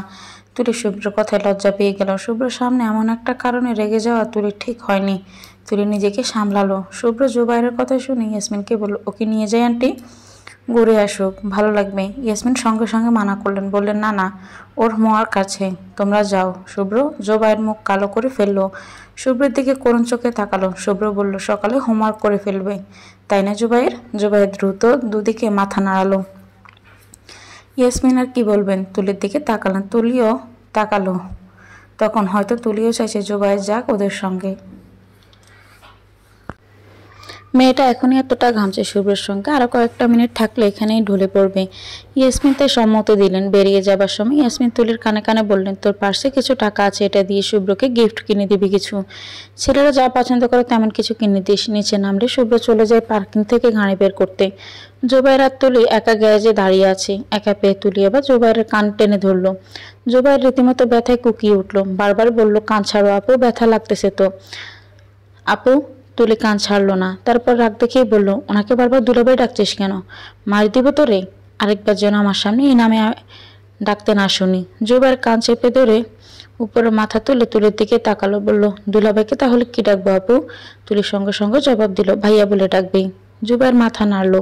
শুভ্র গাড়ি নিয়ে আসলে তুলি শেষবারের মতো জুবাইরকে চোখ দিয়ে শাসালো, যেন আরেকবার জুবাইর দুলাভাই বলে ডাকলে তার গর্দন তুলি এপাশ ওপাশ করে ফেলবে। জুবাইর পেছনের সিটে বসলো। তাকে টেনেও সামনে বসানো যায়নি, তাই না চাইতেও তুলি শুভ্রর পাশে সিটে বসলো। গাড়ি চললো সামনে। জুবাইর এটা ওটা জিজ্ঞেস করছে শুভ্রকে। শুভ্র উত্তর দিচ্ছে। তুলি এখানে নীরব। জ্যাম লাগার পর জুবাইর বিরক্ত হয়ে গেল বসে থাকতে থাকতে। শুভ্রকে বলল, না ভাইয়া, তোমার মোবাইল গেম আছে, দিবা আমাকে মোবাইলটা, ভালো লাগতেছে না আমার। শুভ্র জুবাইরের মুখে দুলাভাই না শুনে ভাইয়া ডাক শুনে তুলির দিকে তাকালো। তুলিয়ে তাকালো। তখন শুভ্র দেখছে তুলিকে। সেটা দেখে তুলি মুখ লুকিয়ে জানালার দিকে তাকিয়ে ফেললো। তুলি জানে শুভ্রের মনে এখন কি চলছে। শুভ্র মাথা নিচু করে হালকা হাসলো। তারপর পকেট থেকে ফোন বের করে লক খুলে জুবাইরকে দিয়ে দিল। জুবাইর গেম খেলছে। জ্যাম ততক্ষণে ছেড়েও দিয়েছে। শুভ্র এক ফাঁকে তুলিকে বলল, ওকে ভাইয়া ডাকার জন্য ফোর্স করলে কেন? বাচ্চা মানুষ, ভালোবেসে ডেকেছিল আমাকে।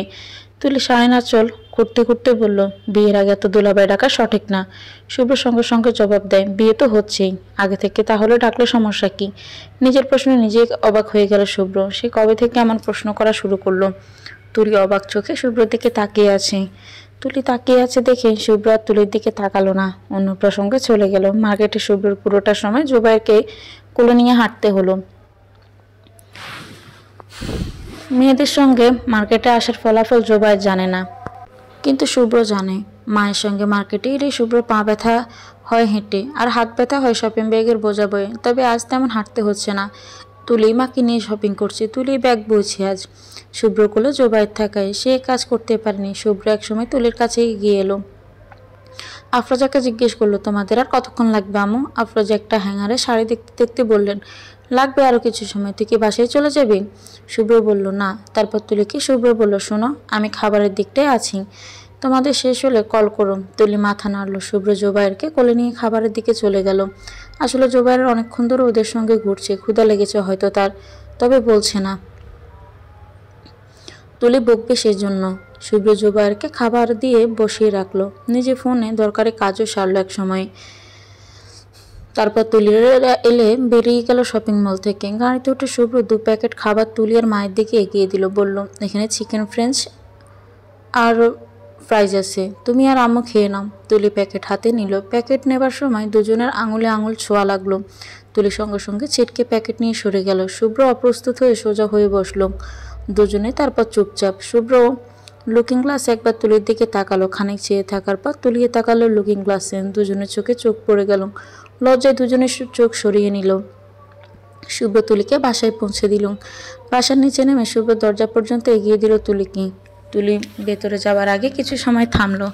হাতে একটা ছোট্ট ব্যাগ, সেটা শুভ্রের জন্য কিনেছে তুলি। একটা ঘড়ি। শুভ্রকে কীভাবে দিবে সেটা ভাবছে।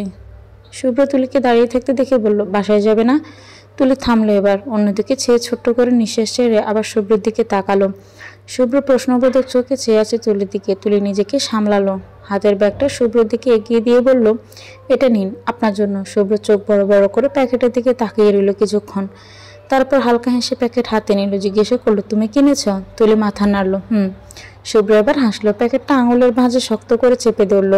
মুখে বলল, থ্যাংক ইউ ফর দিস। তুলি মৃদু হাসলো উত্তর স্বরূপ। তারপর সালাম করে ভেতরে চলে গেল। তুলি যেতেই শুভ্র আনমনার প্যাকেটের দিকে চেয়ে থাকলো। তারপর কি মনে করে প্যাকেট খুললো। একটা ঘড়ি আছে প্যাকেটে, বেশ সুন্দর ঘড়ি। শুভ্রর পছন্দ হয়েছে। শুভ্র হেসে ঘড়ি আবার প্যাকেট বন্দি করে গাড়িতে উঠে বসলো। তুলি আড়ালে গেটের গ্রিলের ফাঁকে চেয়ে রইল শুভ্র যাওয়ার দিকে। শুভ্র যেতেই তুলি নিজের ডান হাত চোখের সামনে দৌড়লো।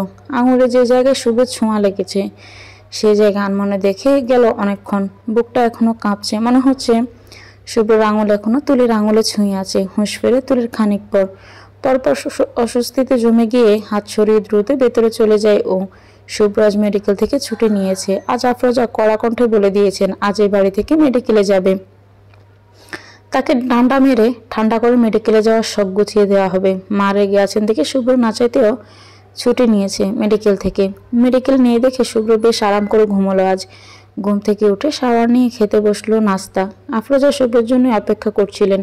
শুভ্র বসলো, উনি ডিম পোজার পরোটা গিয়ে দেন। শুভ্র খেতে খেতে বলল আজ ছুটি নেওয়ার যে কোনো প্রোগ্রাম আছে নাকি? আফরোজা আবার মুখ ভরে হাসলেন। খাওয়া থামিয়ে ছেলের দিকে চেয়ে গদগদ কণ্ঠে বললেন আজ তোরা তুলির আকদ করানো হবে। আকদ কথাটা শুনে শুভ্রর খাবারের মাঝে কেসে উঠল। আফরোজার সঙ্গে সঙ্গে উঠে শুভ্রর পিঠে মালিশ করে দিতে লাগলেন। শুভ্র পানি খেয়ে শান্ত হলো কিছুটা। তারপর কড়া চোখে আফরোজার দিকে চেয়ে বলল আকদ এখন কেন ঠিক করলে আম্মু? আমাদের আরো জানাশোনা হওয়া উচিত ছিল। এভাবে তাড়াহুড়ো করে বিয়ে করলে দুজনেই সংসার করতে পারবো না। আমাদের সম্পর্কটা তেমন না, ইটস ডিফারেন্ট। আফরোজা ছেলের দিকে তাকালেন সন্দেহ নিয়ে। তারপর জিজ্ঞাসা করলেন তুই কি তুলির সঙ্গে প্রেম করতে চাইছিস শুভ্র? শুভ্র এই প্রশ্ন শুনে মায়ের দিকে বাঁকা চোখে তাকালো। মাঝে মধ্যে শুভ্র এমন অদ্ভুত কথা বলে যে শুভ্র তখন মন চায় দেয়ালে মাথা ঠুকতে। শুভ্রের এভাবে তাকানোর কারণে আফরোজা মুহূর্তেই শুধরে গেলেন। বললেন সরি, তুই তো আর প্রেম করার মতো ছেলে না, তুই হলে নিরামিষ। তোকে দিয়ে প্রেম টেম হবে না আমি জানি। শুভ্র মায়ের করা অপমান হা হয়ে মায়ের দিকে চাইল। কোনো মা আছে পৃথিবীতে যে ছেলেকে প্রেম করার জন্য উস্কে দিতে পারে? শুভ্র জানা নেই। শুভ্র তাকালে আফরোজা বললেন আচ্ছা বল কি করতে চাইছিস? আকদ করবি না? ঠিক আছে, তাহলে কি করবি? তোকে তুলির সঙ্গে ইয়াসমিন আকদ ছাড়া মিশতে দিবে না। ওদের পরিবারে এটাই নিয়ম। আর আকদ শুধুমাত্র করানো হবে তোদের সম্পর্কে আগে বাড়ানোর জন্য। ইয়াসমিনের মতে তুলি সংসার করবে না, আপাতত মেডিকেল শেষ করার আগে অবধি। তুই হাতে 3 থেকে 4 বছর পাচ্ছিস, সে দুজনকে জানার জন্য যথেষ্ট নয়? শুভ্র ভাবলো অনেকক্ষণ। সে বিয়ে এখন করুক আর 3 বছর পর তুলিকেই করতে হবে, তাহলে একটা হারাম সম্পর্কে জড়ানোর কি মানে? আকদ করে রাখলে সমস্যা তো নেই তেমন। শুভ্র ঘুরে ফিরে আফরোজার কথাই ঠিক করলো। আফরোজা শুভ্রর গতিমতি বোঝার জন্য তার দিকে তীক্ষ্ণ চোখে চেয়ে আছেন। শুভ্র খেতে খেতে তারপর বলল ঠিক আছে আকদ করব আমি, কিন্তু সেটার জন্য কেনাকাটা করা লাগবে না? আজকে আকদ হলে কেনাকাটা করবে কখন? আফরোজা আবার বিজয়ের হাসি হাসলেন। মুখ ভরে হেসে বললেন সব কেনাকাটা শেষ, তুই শুধু চুপচাপ আকদ করতে বসে যা। শুভ্র ভেবাচাকে খেয়ে গেল। বলল কখন কিনলে? তুমি তো আমাকে ছাড়া কোনোদিন শপিং করনি। আফরোজা উত্তর দেন ওই যে ওই দিন তুলিকে নিয়ে গেলাম না মার্কেটে, ওই দিন সব কিনে ফেলেছি।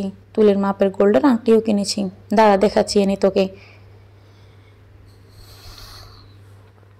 আফরোজা চলে গেলেন নিজের রুমে আংটি আনতে। শুভ্র অবাক হয়ে মায়ের যাওয়ার দিকে চেয়ে দীর্ঘশ্বাস ফেলল। মা কতটা দুরন্তর তার শুভ্র জেনে হতভম্ব। তার বিয়ে নিয়ে মায়ের খুশির শেষ নেই। আনন্দের অতিশয্যে সকল অসুখ ভুলে যায়, তার বিয়ে নিয়ে মেতে আছেন। শুভ্র মায়ের আনন্দের সুখ অনুভব করছে ভীষণ। মায়ের একটা হাসির জন্য শুভ্র নিজের জীবন দিয়ে দিতে পারে। এত সামান্য বিয়ে। আফরোজা এলেন হাতে একটা ছোট্ট বক্স। শুভ্রর কাছে এসে বসলেন। বক্সটা শুভ্রর হাতে ধরিয়ে দিয়ে বললেন দেখ তো তোর বউয়ের আংটি পছন্দ হয় কিনা। শুভ্রর বউ কথাটা শুভ্রর বেশ লাগলো কেন যেন। মায়ের দিকে আবারও কোনা চোখে চেয়ে শুভ্র বক্স খুলে দেখলো মাঝারি আকারের একটি আংটি খুঁটিয়ে দেখলো শুভ্র। তারপর আবার বক্সে রেখে দিল। আফরোজার দিকে বক্স এগিয়ে দিয়ে বলল দেখলাম সুন্দর হয়েছে, তোর বউকে দিয়েই পছন্দ করিয়েছি, ওর জন্য কিনেছি বলিনি। শুভ্র মায়ের এই বারবার তোর বউ বলা দেখে কিছুটা লজ্জা পাচ্ছে। শুভ্র বলল বারবার বউ বলছো কেন? বউ হয়নি এখনো, হবে তো আজকে রাত থেকে। প্রোগ্রাম আজকে রাতে? হ্যাঁ, আমার বাড়ি আর তোর দাদার বাড়ির কিছু মানুষকে দাওয়াত করেছি, ওরা দুপুরে আসবেন। অনুষ্ঠান খুব বড় করে হবে না, বিয়ে তো হবে কয়েক বছর পর, তখন বড় করে করব। কি বলে শুভ্র? তুমি যা ভালো মনে করো। শুভ্র খাওয়া শেষ হলে ময়লা বাসনগুলো মায়ের সঙ্গে শুভ্র কিচেনে ডিশওয়াশ রেখে আসলো। মায়ের পানি শান্তে কষ্ট হবে দেখে শুভ্র বেশ কয়েক মাস আগে একটা ডিশওয়াশ কিনে এনেছিল, সেটাই ব্যবহার হচ্ছে এখন। শুভ্র বাসন রেখে আস্তে আস্তে আফরোজা টেবিল পরিষ্কার করে ফেললেন। শুভ্র রুমে এলো। রুমে এসে শুভ্র ল্যাপটপ নিয়ে বিছানায় বসলো। ল্যাপটপে কিছু কাজ করলো। হঠাৎ শুভ্র মনে পড়লো তুলি তাকে ঘুরে দিয়েছে। সেই অনুযায়ী শুভ্রর উচিত তুলিকে কিছু একটা দেওয়া নিজের পক্ষ থেকে। শুভ্র ভাবলো, ল্যাপটপ বন্ধ করে রেডি হয়ে নিল। টি শার্টের উপর জ্যাকেট জড়াতে জড়াতে বেরিয়ে এলো রুম থেকে। আফরোজা ছেলেকে কোথাও যেতে থেকে জিজ্ঞেস করলেন, এত সকালে কই যাচ্ছিস? মেডিকেলে? শুভ্র যেতে যেতে বলল, তোমার বৌমার জন্য গিফট আনতে যাচ্ছি, ফিরতে লেট হবে, দরজা কিনে দিয়ে দাও। শুভ্র আর তুলিকে পাশাপাশি বসানো হয়েছে। শুভ্রর কোলে জুবাইয়ের। ছেলেটা শুভ্র এলে কোলে উঠে বসে থাকে শুভ্র। সে আজকে আকটটা শেষ হওয়ার পরপরই শুভ্রকে দুলাভাই ডাকা শুরু করবে। কোনো থামাথামি নেই। এই কথাই ইতিমধ্যে তার কয়েক শতবার বলা হয়ে গেছে শুভ্রকে। কবুল বলার সময় এসে গেছে। তুলির ফুফাতো ভাই জুবাইরকে শুভ্রর কোল থেকে নিজের কোলে নিয়ে এলো। শুভ্র আর তুলির সামনে কাজী হুজুর বসে আছেন। শুভ্র আর চোখে তুলির দিকে তাকালো। তুলির কপালে নাকের উপর ঘেমে একাকার। মেয়েটা ভয়ে শেষ হয়ে যাচ্ছে। কবুল বলবে কি? শুভ্র নার্ভাস প্রচণ্ড। সে তাও তুলির দিকে ঝুঁকে ফিসফিস করে বলল, ভয় পাচ্ছ? তুলি তাকালো। মিথ্যে করে না বোধক উত্তর দিলে শুভ্র হাসলো। যেন মুহূর্তে শুভ্রর মিথ্যে ধরে ফেলার অভ্যাস কত আছে। শুভ্র বলল, ঘেমে গেছো একেবারে দেখছি। জোরে একটা নিঃশ্বাস নাও, নিজেকে রিল্যাক্স করো। হাতে ভেবে চেপে না রেখে সুন্দর করে ছেড়ে রাখো। নিঃশ্বাস আটকে রেখেছো কেন? ছাড়ো সেটাকে, ভালো ফিল করবে। তুলি শুভ্র যা বলছে তাই করলো। সত্যি তার বড্ড অস্বস্তি হচ্ছে। মাথা থেকে গরম দেওয়া বের হচ্ছে, যেন মগজে আগুন জ্বলছে ধাউ ধাউ করে। শুভ্রর কথা মতো কাজ করে সে এখন বেশ ভালো ফিল করছে। তুলি কৃতজ্ঞ হলো শুভ্রর প্রতি। শুভ্রর দিকে একটু ঝুঁকে ফিস করে বলল, থ্যাংক ইউ। শুভ্র মৃদু হেসে তুলির দিকে তাকালো। দুজনের চোখে চোখ পড়লো। লজ্জায় সরিয়ে নিল তুলি। কবুল বলার মুহূর্তে এলো। তুলিকে প্রথমে কবুল বলতে বলা হয়। তুলি কিছুটা সময় নিল। তারপর আর চোখে আবার শুভ্রর দিকে চেয়ে দেখলো।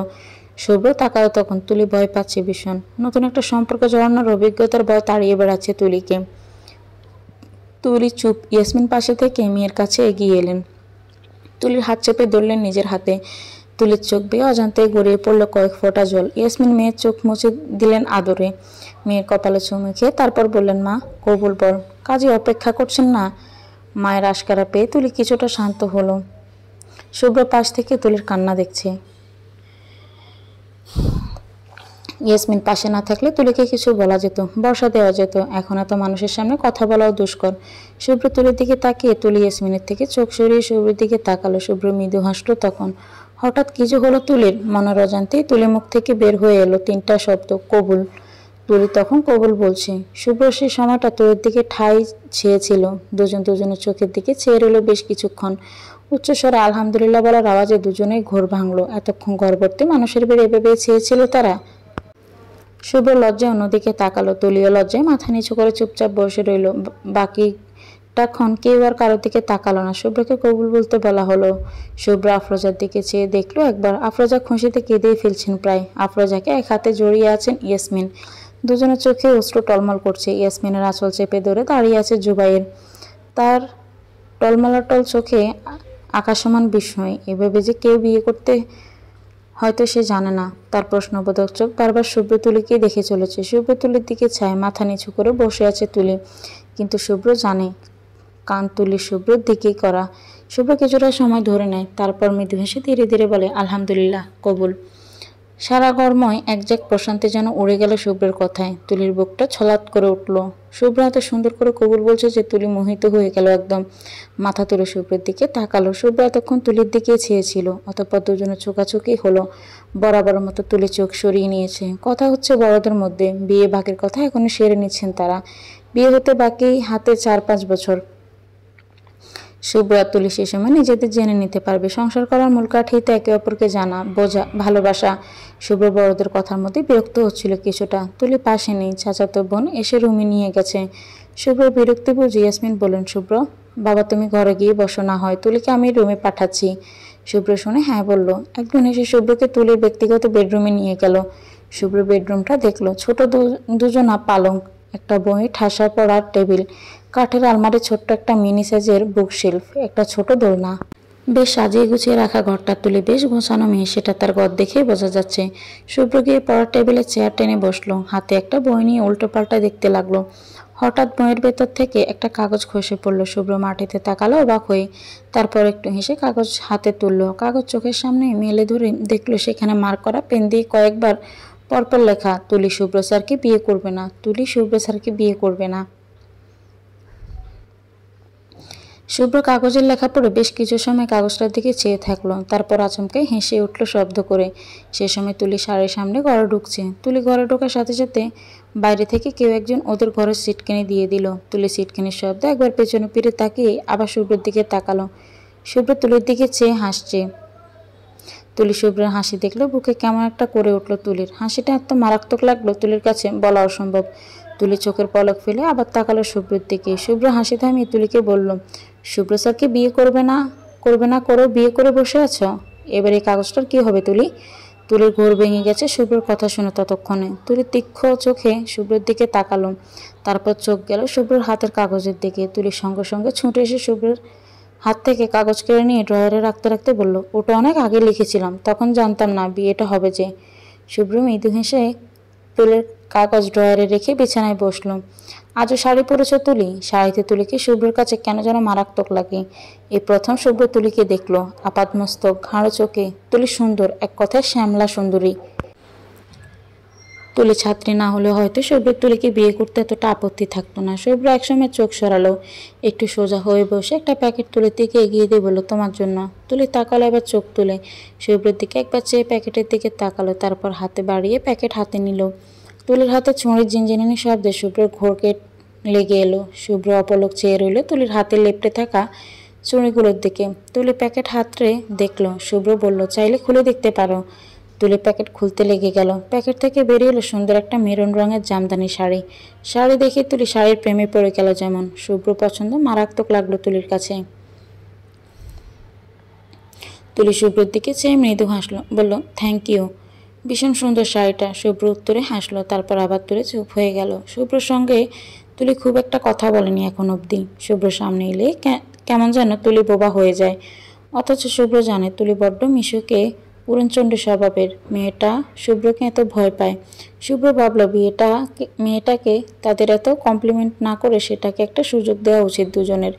এভাবে দুজনে যদি লজ্জায় চুপ হয়ে থাকে তবে বিয়েটা টিকবে কি করে, শুভ্র ভাবলো। তারপর তুলির দিকে চেয়ার একটু এগিয়ে আনতেই তুলি হাবিজাবি চিন্তা করে ভয় পেয়ে পেছনে ঝুঁকে গেল। শুভ্রর সঙ্গে সঙ্গে পিছিয়ে গেল আবার চেয়ার নিয়ে। অপ্রস্তুত গলার সাথে সাথে বলল, আরে ভয় পেও না, আমি জাস্ট তোমার সঙ্গে গল্প করতে চেয়ার এগিয়েছিলাম। তুলি শুভ্রর দিকে তাকালো, পরপরে নিজের বোকামো দেখে হালকা হেসে ফেললো। নিজেও লজ্জা নিয়ে বলল, সরি, আসলে এমন পরিস্থিতি আমি আগে ফেস করিনি, তাই একটু নার্ভাস আমি। শুভ্র বলল, তোমার কি মনে হয় আমি নিজের 14টা বিয়ে করে বসে আছি? আমি এই লাইনে নতুন, আমিও নার্ভাস, তবে তোমার মতো নয়, অল্প। সেটা কাটানো ট্রাই করছি। তুমি হেল্প করলে নার্ভাস না কাটানো দুজনের পক্ষে সম্ভব। তুমি মাথা দোলালো। শুভ্র এবার নিশ্চিন্তে চেয়ারে গিয়ে আনলো তুলির দিকে। তুলিও গিয়ে বসলো খানিক। শুভ্র প্রথমে শুরু করলো, শুরু তো জেনে নেওয়া যাক তোমার নিজের সম্পর্কে, বলো শুনি। তুলি শুভ্রের দিকে তাকালো, বলল, কি বলবো, শখ, ইচ্ছে, প্যাশন, এগুলোই। তুলি উত্তর দিল, শখ বলতে আমার গাছ লাগানো ভালো লাগে, বারান্দায় অনেক গাছ লাগিয়েছি আমি।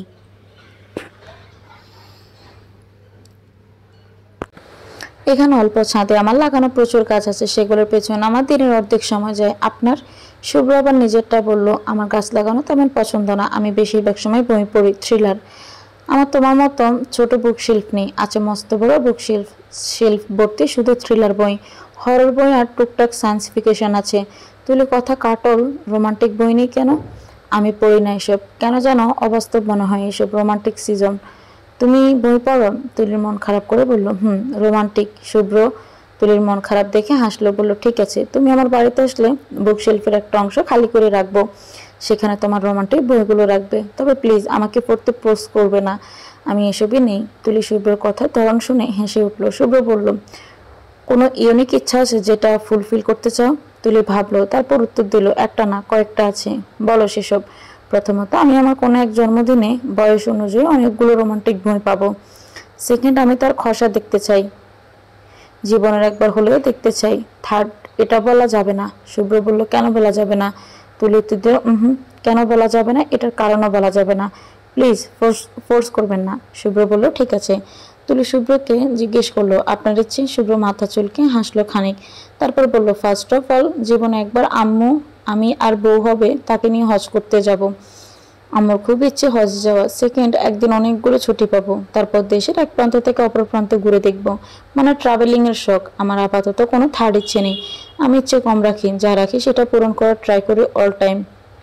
বেশিরভাগ স্বপ্ন পূরণ করেছি, এই দুটো বাকি শুধু। তুলি বলল হজ তো পূরণ করতেই পারতেন। শুভ্র মৃদু হাসলো, বলল বউ কোথায় পাবো? বিয়ে তো আজ করলাম, ইনশাল্লাহ আরো 4 থেকে 5 বছর পর এই ইচ্ছাটাও পূরণ হয়ে যাবে। তুলির বুকটা প্রশান্তিতে ভরে গেল। শুভ্রর প্রতি সম্মান যেন দ্বিগুণ বেড়ে গেল। মানুষটা এত ভালো কেন? তার চেহারার দিকে তাকালে তুলি আকণ্ঠ ডুবে যায়, আর উঠে দাঁড়াবার সোজা হয় না। মানুষটার হাসি, কথা বলার ভঙ্গিমা, ভ্রু কুচকে তাকালো, অ্যাপ্রন পরে করিডোর দিয়ে হাঁটা তুলিকে তুমি বলে সম্বোধন করা তার নরম গলার স্বর, এসব কিছু এত তুলি ধীরে ধীরে আকৃষ্ট হয়ে যাচ্ছে। শুভ্র মানে এক আকাশ আসক্ততা। তুলি ইদানিং সেটাই বিশ্বাস করতে বসেছে। শুভ্রের কথা শুনে তুলি মৃদু স্বরে বিড়বিড় করে বলল ইনশাআল্লাহ, আল্লাহ আপনার ইচ্ছে শীঘ্রই পূরণ করুক। শুভ্র মৃদু হেসে বলল আমিন। তুলি কদিন হলো ক্লাস ওয়ার্ড পড়াশোনায় ভীষণ ব্যস্ত দিন পার করছে। আকাদের পর শুভ্র ব্যস্ত, দুজনের কথা টথা তেমন একটা হয় না। তবে আজ ওয়ার্ড ক্লাস নেবে শুভ্র। তুলি অন্যদিন মুখে পানি ছিটিয়ে অ্যাপ্রন গায়ে দৌড়ায় ওয়ার্ডে, তবে আজ তুলি কেন যেন খুব সময় নিয়ে ফেস ওয়াশ করলো, মুখে ক্রিম দিল, ঠোঁটে লিটন লিপ বাম দিল। ওয়ার্ডে সাজগোজ তুলি তেমন করে না, তবে শুভ্র আসছে আজ। তুলি চায় না তাকে দেখতে কোনো কবরস্থান থেকে উঠে আসা দেহ মনে হোক। শুভ্র ক্লাস নিচ্ছে, ফর্মাল গেট আপে শুভ্রকে বেশ সুন্দর দেখাচ্ছে তুলির কাছে। তুলি বারবার চোখ দিচ্ছে শুভ্রর দিকে, অথচ শুভ্র এখন অব্দি তুলির দিকে একটি বারও তাকায়নি। তুলি বিরক্ত হলো, বাপ দেখানো হচ্ছে তাকে। তুলি তারপর রেগে গিয়ে নিজেও আর একবারও শুভ্রের দিকে তাকালো না। শুভ্র একটা বেডের পাশে দাঁড়িয়ে রুগী দেখছে। রুগীর চোখ দেখতে দেখতে সে স্টুডেন্টের প্রশ্ন করলো, হিস্ট্রি নেওয়া হয়েছে পেশেন্টের? সবাই উত্তর দেওয়ার আগে একটা মেয়ে বেড ঠেলে এগিয়ে এসে ঠিক শুভ্রের কাছে এসে দাঁড়ালো, তারপর এলিয়ে এলিয়ে বলল হ্যাঁ স্যার। শুভ্রর এত কিছু খেয়াল নেই, সে রুগী দেখতে ব্যস্ত, রুগীর দিকে সকল মনোযোগ তার। সে প্রশ্ন করলো হিস্ট্রি বলে যাও একটা একটা করে। একটা ছেলে বলল sir this parents had dozens phatic nail bat deep failed and case of one time আনঅফিসিয়ালনেস।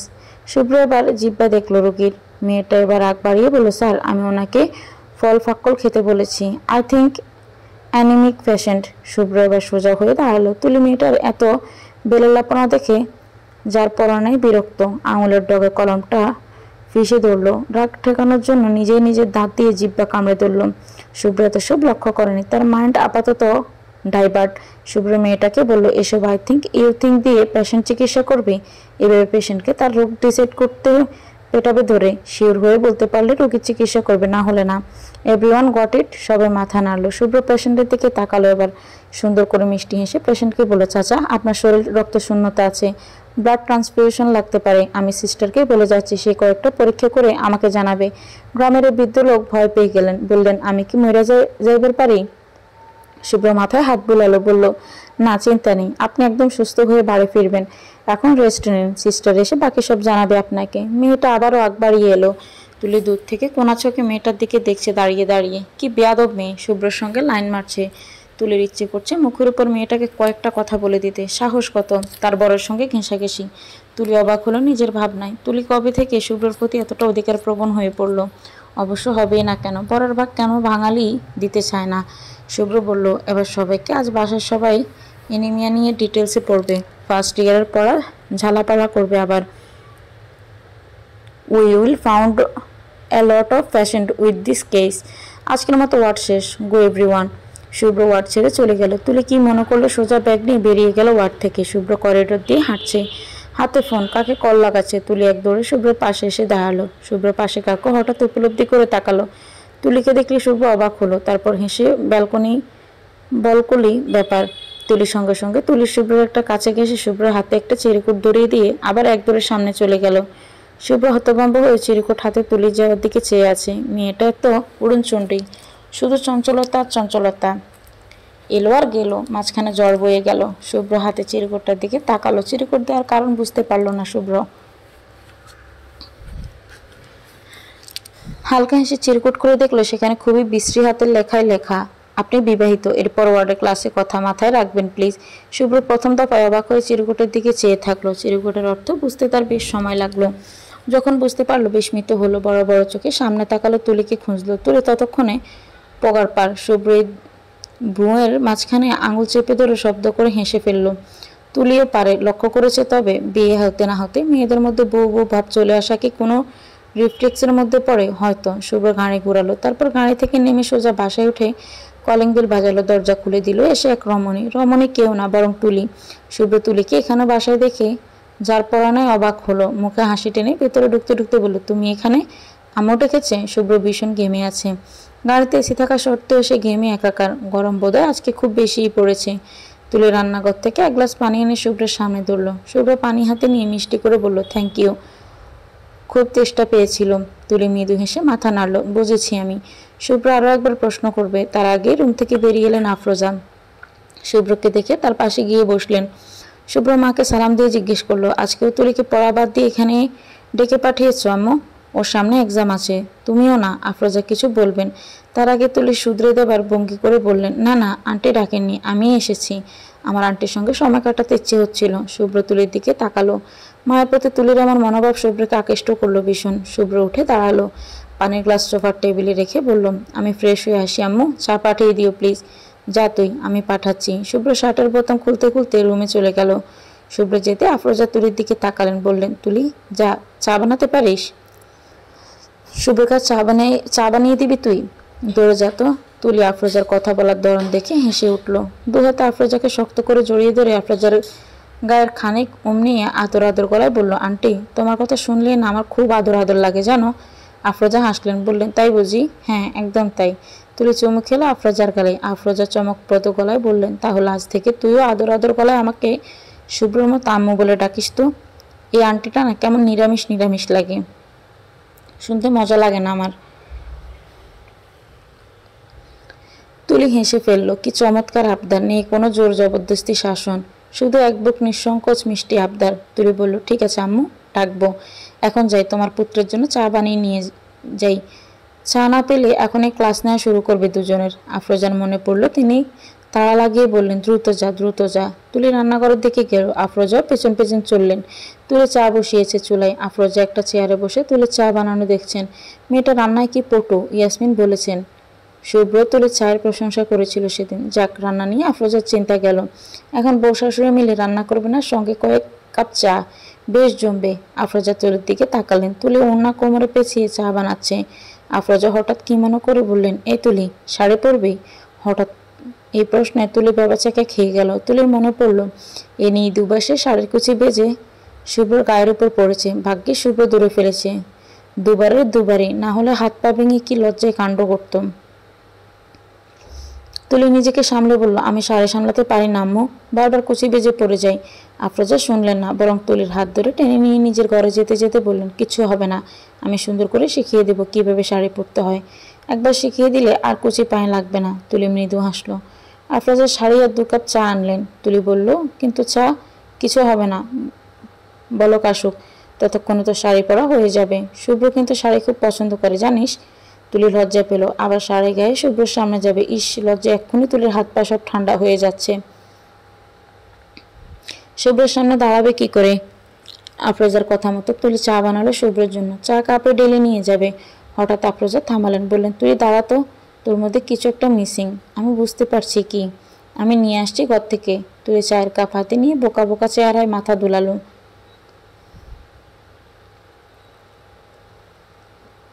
Afroza গেলেন আর এলেন, হাতে করে নিয়ে এলেন এক পাতার টিপ। তুলি টিপ দেখে অবাক হলো। টিপ শাড়ির সঙ্গে তো সবসময় পরে তুলি, আজ একদম মনে ছিল না। কোথায় ছিল মন?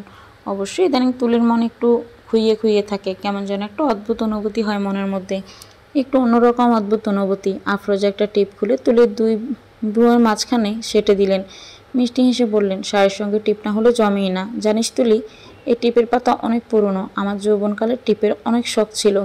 শুভর বাবা তো পাতার পর পাতা এনে রেখে দিত বাসায়, আমি প্রতিদিন শাড়ির সঙ্গে মিলিয়ে পড়তাম। এখন আর পড়ি না, শুভ্রর বাবা নেই, কাকে দেখাবো পরে? তবে তোর তো শুভ্র আছে, আমার এখান থেকে টিপ নিয়ে নিয়ে পড়বি, আর পরে শুভ্রকে দেখাবি। তারপর শুভ্রর বাবার মতো শুভ্র তোর জন্য পাতায় পাতায় টিপ নিয়ে এনে রাখবে। একই ঘটনার পুনরাবৃত্তি। তুলির চোখ জলে ছলছল করে উঠল। তাদের দুজনের সম্পর্ক যেমনই হোক, অন্তত মায়ের জন্য তুলির বোধ করি শুভকে বিয়ে করে ভুল করেনি। মানুষটা মারাত্মক আকৃষ্ট তার সন্তানের প্রতি, তেমনি তুলির প্রতি। তুলি মৃদু হাসলো, টিপটা আলতো করে ছুঁয়ে দিয়ে বলল, চা ঠান্ডা হচ্ছে আম্মু, যাই? ও যা। তুলি হেসে চা নিয়ে শুভ্র রুমে গেল। শুভ্র মাত্র গোসল সেরে বেরিয়ে এসে টাওয়াল সোফার ওপর ফেলে রাখা ভিজে টাওয়াল এভাবে ফেলে রেখেছেন। তুলি শুভ্র মনোযোগ আকর্ষণ করার জন্য চায়ের কাপ শব্দ করলো। শুভ্র তখন পেছনে ফিরল। চা হাতে তুলি দাঁড়িয়ে আছে দেখে শুভ্র সঙ্গে সঙ্গে ভেতরে আসতে বলল।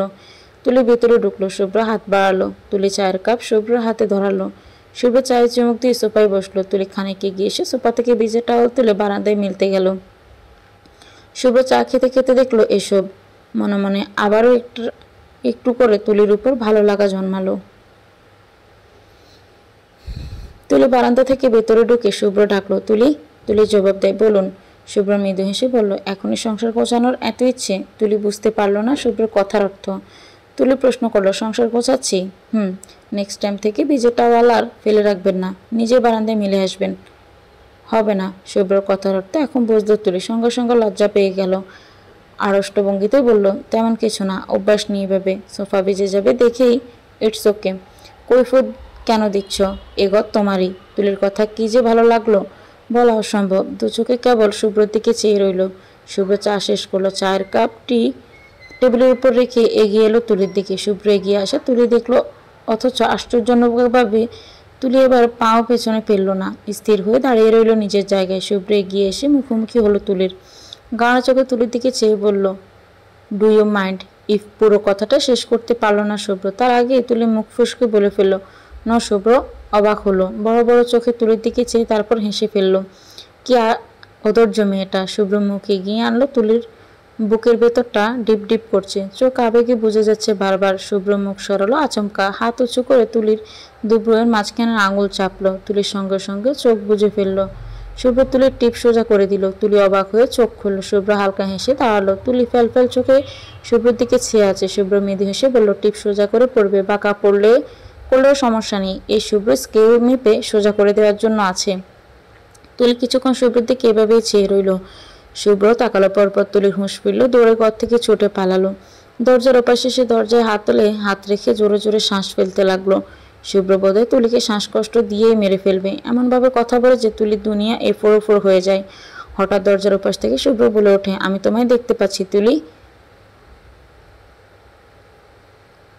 শুভ্রর আচমকা কথায় তুলির অনুভূতি ছিটকে বের হয়ে গেল। তুলি দরজায় হাতল ছেড়ে দিল। ওপর পাশ হতে হেসে উঠল শব্দ করে, না রে, হবে না, এবার ট্যুর, তোরা যা। ডাক্তার ফারহান কাকুতির স্বরে বলল, ভাই ট্যুর দেওয়া লাগবেই এবার, বউ না হলে আর খাটে জায়গা দিবে না। চল না। শুভ্র মাথায় চুল ফ্র্যাক ব্যাশ করতে করতে বলল, তাহলে বউকে নিয়ে যা, আমাকে টানিস কেন? আরিফও যাচ্ছে, কিন্তু বউ নিয়ে। তাহলে তুই বাদ যাবি কেন? ফ্যামিলি ট্যুর হয়ে যাবে, চল। শুভ্র আবার মানা করতে যাবে। হঠাৎ কিছু একটা ভাবলে সে। তুলির তো কয়েকদিন বন্ধ আছে সামনে, পুজোর জন্য, শুভ্রের ছুটি। তুলিকে নিয়ে একটা প্ল্যান করাই যেতে পারে। সেটা হলে দুজনকে জানার ব্যাপারটা আরও ইজি হবে। তুলির জড়তা কাটবে, সঙ্গে শুভ্ররও। ওদের জন্য এই ট্যুরটা হওয়া দরকার। শুভ্র তাই বলল, আমি জেনে জানাচ্ছি, তোকে কালকে জানাবো আমি। ওকে জানাস কিন্তু। শুভ্র ফোন কেটে ল্যাপটপের শাটার বন্ধ করে উঠে দাঁড়ালো। টি শার্ট টেনে টুনে ঠিক করে বসার ঘরের দিকে এগোতে বসার ঘরে যেতে কানে গেল সিরিয়ালের শব্দ। শুভ্র বেশি একটা অবাক হলো না। তার আম্মু সিরিয়াল দেখেন। শুভ্র এতে অভ্যস্ত, কিন্তু আম্মুর সঙ্গে তাল মিলিয়ে যুগে এসে তুলিও সিরিয়াল দেখে, সেটা শুভ্রের কাছে অবিশ্বাস্য মনে হলো। শুভ্র গিয়ে ওদের সামনে গিয়ে হুট করে টিভি অফ করে দিল। সঙ্গে সঙ্গে তুলি আর আফরোজা চেঁচিয়ে উঠলেন, একসঙ্গে টিভি বন্ধ করলেন কেন? শুভ্র থমকে গেল। এরপর বলল, না, সিরিয়াল দেখা কিসের তোমাদের? হ্যাঁ, এসব দেখো আর সারাদিন এসব মানুষের উপর অ্যাপ্লাই করতে থাকো, অসম্ভব। আম্মু তুমি দেখেছ, সঙ্গে তুলিকেও দেখাচ্ছ। তুলি মিনমিন করে বলল, আমি সিরিয়াল দেখার জন্য টিভি অন করেছিলাম, রিপিট টেলিকাস্ট দেখিনি আমি সকালে। শুভ হতভম্ব হয়ে বলল, ওয়াও, তাহলে তো বিরাট লস হয়ে গেল তোমার। রিপিট টেলিকাস্টে দেখো নি? একটা দেব ধরে সিরিয়াল হচ্ছে গার্বেজ, এসব মানুষ দেখে? তুলি আর আফরোজা দুজনে এবার একসঙ্গে বলে উঠলেন, কিন্তু আমরা তো দেখি, আমরা মানুষ না? শুভ্র দুজনের কথা বলার বাসা হারিয়ে ফেললো। নিজেকে সামলে বলল, আমার ভুল হয়ে গেছে, মাফ করেন আমাকে, যেটার জন্য এসেছিলাম। তুলি একটু রুমে আসো তো, কথা আছে তোমার সঙ্গে। শুভ্রর আচমকা কথায় আফরোজা এবং তুলি দুজনেই অবাক। আফরোজা বেশ খুশি হলেন, যেমন মৃদু হেসে সোফায় হাত হেলান দিয়ে বেশ আরাম করে বসলেন। তুলি আর চোখে আফরোজার দিকে চাইল। আফরোজা এভাবে তাদের দুজনের দিকে চেয়ে আছেন দেখে তুলি কাতর চোখে আবার শুভ্রের দিকে তাকালো। শুভ্র তুলি তাকানোর অর্থ ধরতে পারল না প্রথমে, পরবর্তীতে তুলি ইশারায় আফরোজার হাসি হাসি মুখ দেখিয়ে দিলে শুভ্র মায়ের দিকে চেয়ে বুঝতে পেরে কেসে উঠল। বোকার মতো হাসার চেষ্টা করে বলল, আম্মু ওই বলেছিলাম তুলি ট্যুরে। শুভ্র থামলো, আর বলা লাগলো না তার।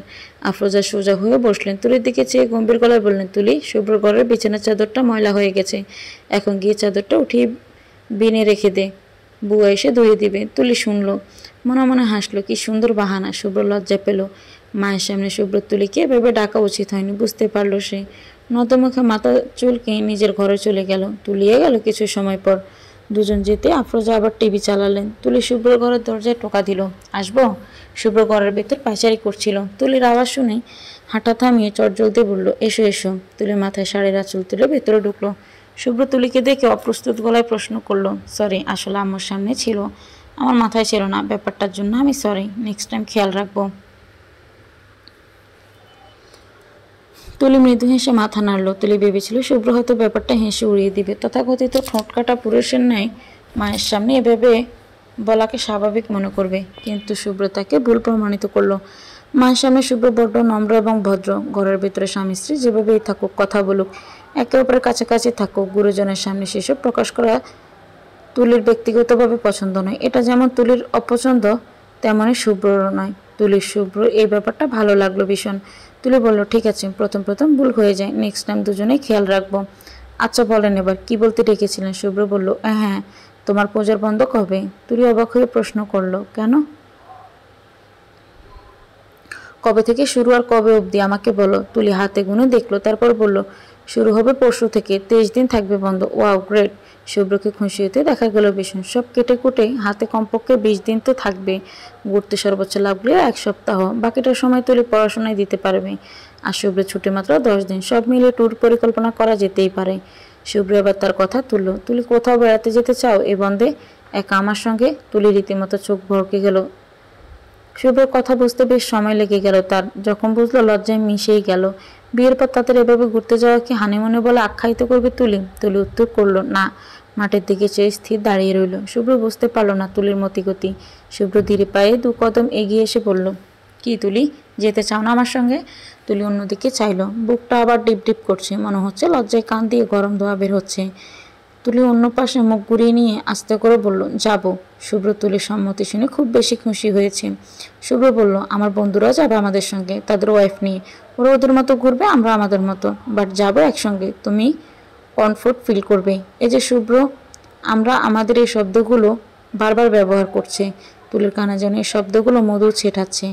কানে যে কি আরাম লাগছে বলা অসম্ভব। তুলি আষ্টভঙ্গিতে বলল, আমার সমস্যা নেই, কিন্তু মা রাজি হবে না এভাবে। উঠিয়ে দেওয়ার আগে এভাবে ঘুরতে যাওয়া শুভ্র মাথা দুলালো, সেটাও এক কথা। আচ্ছা আমি দেখছি। আন্টি, সরি, মায়ের নাম্বার তোমার মুখস্থ আছে? আমাকে বলো তো, আমি দেখি পারমিশন পাই কিনা। শুভ্র যেভাবে বললো, তুলির মনে হলো শুভ্র কোনো ছোট বাচ্চা সঙ্গে করে নিয়ে যাচ্ছে, তার পারমিশন নিতে বাচ্চার অভিভাবকের কাছে ফোন দেওয়া হচ্ছে। তুলি হেসে ফেললো। শুভ্র হাসির শব্দে তাকালে তুলি সঙ্গে সঙ্গে হাসি থামিয়ে ফেললো। শুভ্র বুকুচকে বলল, নাম্বার। তুলি নাম্বার বলল। শুভ্র কল দিয়ে কানে ধরলো। ওপাশ থেকে ইয়াসমিন কল রিসিভ করলো। শুভ্র সালাম দিল। ইয়াসমিন শুভ্র কল দিয়েছে শুনে গদগদ হয়ে সালামের জবাব দিলেন। শুভ্র বলল, মা, একটা কথা ছিল আপনার সঙ্গে, বলবো? হ্যাঁ বলো শুভ্র। শুভ্র তুলির দিকে তাকালো। তুলি উৎসুক চোখে শুভ্রের দিকে চেয়ে আছে। শুভ্র বলল, আমার মেডিকেল থেকে ছুটি দিবি পুজোয় 10 দিনের জন্য। তুলিরও ছুটি আছে, ভাবছিলাম আমরা দুজন একটু ঘুরে আসি কোথাও থেকে, যদি আপনি অনুমতি দেন। স্বয়ং শুভ্র কল দিয়েছে, বলছে যাবে। ইয়াসমিন দ্বিধায় পড়ে গেলেন। এভাবে উঠিয়ে দেওয়ার আগে মেয়েকে ঘুরতে যেতে দেওয়া ভালো হবে। ইয়াসমিন বললেন, আমি একবার তুলির বাবার সঙ্গে কথা বলে তোমাকে জানাচ্ছি শুভ্র। ওকে মা, রাখি। ওকে বাবা, রাখো। শুভ্র সালাম দিয়ে ফোন কাটলো। শুভ্র তুলির দিকে চেয়ে ভ্রু নাচিয়ে বলল, কি মনে হয়, বাবা দেবেন?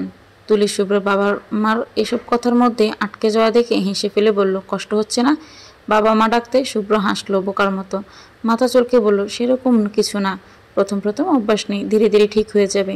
জানি, ট্রাই করছেন দেখে আমার ভালো লাগছে। শুভ্র হালকা হাসলো। মিনিট পরেই শুভ্রের ফোন কল দিলেন ইয়াসমিন। শুভ্র তৎক্ষণিক কল রিসিভ করে সালাম করলো। ইয়াসমিন বললেন, তোমরা কতদিনের জন্য যাবে শুভ্র? 1 সপ্তাহ। আচ্ছা যাও তাহলে, খেয়াল রাখবে দুজনের। কবে যাচ্ছ? পরশু। আচ্ছা। শুভ্র আরও টুকটাক কথা বলে ফোন কাটলো। তুলি শুভ্রর দিকে চাইলো। শুভ্র বলল, রাজি তারা। তুমি আজ বাসায় গিয়ে ব্যাগপত্র গুছিয়ে নাও, আমিও আমার সব গুছিয়ে নেব। কিন্তু আম্মু, আম্মু কোথায় থাকবে? আগের বুয়া তো নেই এখন। আম্মুকে সাথে নিয়ে যাই, ওনার ভালো লাগবে হয়তো। হ্যাঁ, এটাই করা লাগবে, আমি আম্মুকে বলে দেখছি কি বলে। শুভ্র তুলিকে রুমে রেখে আফরোজার কাছে গেল। আফরোজা শুভ্রের আসার আওয়াজ পেয়ে টিভি দ্রুত অফ করে দিলেন। শুভ্র মায়ের পাশে বসলো। আফরোজা বললেন, কিছু বলবি? শুভ্র সরাসরি আদেশ করার ন্যায় বলল, সাজেক যাচ্ছি আমি। তুলিয়া, তুমি দ্রুত ব্যাগ গোছাও। আফরোজা বললেন, তোদের সঙ্গে আমি কেন যাব? না না, তোরা যা।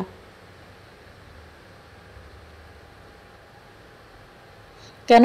আমাদের সঙ্গে গেলে কি হয়? ভালো লাগবে তোমার। মেঘের শহর দেখেছো কখনো? খুব সুন্দর জানো। না রে, এত দূর আমার শরীর সইবে না। আর আমি গিয়ে এসেছি ওখানে তোর বাবার সঙ্গে, এত দূরে যাওয়ার ইচ্ছে নেই। তাহলে কাছে কোথাও চলো। শুভ্র এতবার করে বলছে। আফরোজা শুভ্রকে মানাতেই পারছে না। নাচর বান্দার মতো করছে শুভ্র। তারপর আফরোজা হাল ছাড়লেন। শুভ্র চুলে হাত বুলিয়ে বললেন, শোন শুভ্র, এটা তোরা তুলির একসঙ্গে কোথাও ঘুরতে যাওয়া। এই যাওয়াটা তোদের এখন কাজে লাগানো দরকার। দুজন দুজনকে বুঝবি, জানবি, চেনা জানা হবে, এটাই তো দরকার এখন। আমি তোর বাবার সঙ্গে গেছি, আমরাও একাই গেছি দুজন, তোদেরও তাই এখন একাই যাওয়া উচিত। আমি তোদের সঙ্গে যাব, তবে এবার না, আরেকবার। এবার তোরা যা, জেদ করিস না। শুভ্রের মন মানল না। সে মেয়ের নিরাপত্তার আশঙ্কায় বলল, তুমি একা কিভাবে থাকবে আম্মু? আগের বুয়া তো নেই। এবার এক কাজ করি, আমি ইয়াসমিনের বাসায় কদিন ঘুরে আসি। ইয়াসমিন বারবার বলছিল গিয়ে করার থাকার জন্য। এই সুযোগে থেকে আসি কদিন, তোরাও ঘুরে আয়। আমাদের তিনজনের সময়ই ভালো কাটবে এই এক সপ্তাহ। আমার ওই ফাঁকে ইয়াসমিনের সঙ্গে সময় কাটানো হয়ে যাবে। গতকাল ইয়াসমিনের সঙ্গে মন খুলে কথা বলা হয় না, জানিস। শুভ্র মায়ের জোড়াজুড়িতে রাজি হলো শেষ অবধি। আফরোজার ছেলের কপালে চুমু খেয়ে বললেন, ঘুরে আয় তোরা, ফিরবি মন খুশি করে। তুলি প্রথম তোর সঙ্গে যাবে। মেয়েটা কি এই বিয়ে, এই সম্পর্ক আর এই তোকে নিয়ে ভাবতে বাধ্য করবি, ঠিক আছে? শুভ্র মৃদু হাসলো। লজ্জা পেয়ে মাথা পেছনে চুলকে বলল, আম্মু, তোমার না মোটিভেশনাল স্পিকার হওয়া উচিত ছিল। প্রতিটা ভিডিও টাইটেল থাকবে কিভাবে ছেলে মেয়ের সংসার টিকিয়ে রাখা যায়। আমি শিওর এই প্রফেশনে তুমি খুব উন্নতি করতে পারতে। আফরোজা বাচ্চাদের ন্যায় হাসলেন। ছেলের হাতে হাত রেখে বললেন, ছেলেরা যদি সংসারে পটু না হয় তবে মেয়েদের স্পিকারই হতে হয়। যা তো এবার দ্রুত ব্যাগ গুছিয়ে নে। তুলি বড্ড ঘুম কাতুরে, বেশি রাত জাগা তুলির পক্ষে কোনোদিন সম্ভব হয়নি। তুলি হচ্ছে ভোরের পাখি, পড়াশোনা যা করার সব সকালেই করে। রাত মানে তুলির কোলবালিশ নিয়ে আরাম করে ঘুম। গতকাল শুভ্রদের বাসা থেকে ফেরার পর আর আধা ঘন্টা চোখ খুলে রাখতে পারেনি তুলি। খাওয়া দাওয়া করে আশায় বাসায় এসে দরজায় খিল দিয়ে ঘুমিয়ে পড়েছে। সব ঘুমিয়েছে 6 ঘন্টা, আজও তেমন ঘুমোতে পারেনি। 6 ঘন্টা পর টানা দুদিন ঘুমিয়ে তুলি তেমন আরাম মেটেনি। সাজেকের উদ্দেশ্যে ওদের বেরোনোর কথা সকাল 7টার মধ্যে, অথচ 7:30-এ তুলি এখনও ঘুমের মধ্যে। সকাল সকাল তুলির ফোন এলো। ঘুমে কাতর তুলি বিরক্ত হয়ে মুখ কুচকালো। এদিক ফিরে শুনতে আবার কল এলো। বাধ্য হয়ে তুলি ফোন ধরলো। হ্যালো বললেন ওপাশ থেকে। কারো ছোট্ট নিঃশ্বাস ফেলার শব্দ হলো। নিঃশ্বাসের শব্দ শুভ্রের ছিল। ঘুমন্ত তুলির কণ্ঠ তার ভীষণ ভালো লেগে গেল। শুভ্র তৃষ্ণাত্ম বোধ করে নীরব থাকলো। তুলি আরেকবার কথা বলুক, শুভ্র শুনবে। তুলি উপাসে কাউকে কথা বলতে না দেখে তুলি ঘুমের মধ্যে বিরক্ত হলো। বলল, কথা বলেন না কেন? কাকে চাই? শুভ্র মৃদু হেসে নিজেকে সামলালো। গলা পরিষ্কার করে বলল, ঘুম ছাড়নি এখনো? তুলি না ছাড়লে উঠতে যে হচ্ছে। আমাদের আজকে সাজেক যাওয়ার কথা না? শুভ্রের কথা শুনে এক লাফে উঠে বসলো তুলি। কান থেকে ফোন নামিয়ে একবার নাম্বার দেখে নিল। শুভ্র লাইনে দেখে তুলি চটজলদি সালাম করে বসলো। শুভ্র সালামের উত্তর দিল। তুলি একবার ঘুরে দেখলো, ইস, তাদের অলরেডি লেট হয়ে গেছে। তুলি জিভটা কামড়ে বলল, সরি, দেরি হয়ে গেছে না? 10 মিনিট টাইম দিন আমাকে, আমি ঝটফট রেডি হয়ে বেরিয়ে যাচ্ছি। বাস স্টেশন কোনটা? শুভ্র বলল, হ্যাঁ অবশ্যই, বাস স্টেশন হলো শুভ্র বাস স্টেশন, চলে যাও দ্রুত। কৌতুক করে বলল শুভ্র। তুলি বেবাচাকে খেয়ে গেল। কি বলল শুভ্র ঘুমের ঘোরে? কিছুই বুঝলো না তুলি। বোকার মতো বলে বসলো, শুভ্র বাস স্টেশন। শুভ্র হাসলো এবার, বলল, yes, your personal bus station. Shubhra bus station আর 10 মিনিটের মধ্যে তোমার বাসার নিচে থাকবে। জটফট ব্যাগ নিয়ে বেরিয়ে যাও। আমি কিন্তু উপরে উঠবো না, ওই টাইম এখন নাই আমাদের। তুলি বুঝলো এবার, হেসে ফেললো ও।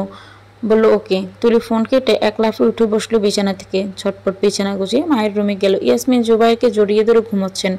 তুলি অন্ধকারে অগোছালো মায়ের কাছে গিয়ে মাকে ডাকলো, আম্মু, ও আম্মু, উঠো, আমি চলে যাচ্ছি।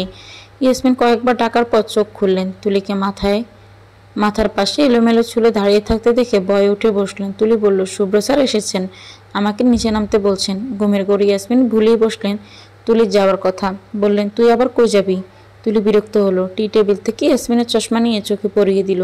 তারপর বলল, সাজেক যাচ্ছি, আমি রেডি হচ্ছে, তুমি এসো, দরজা লাগাবে।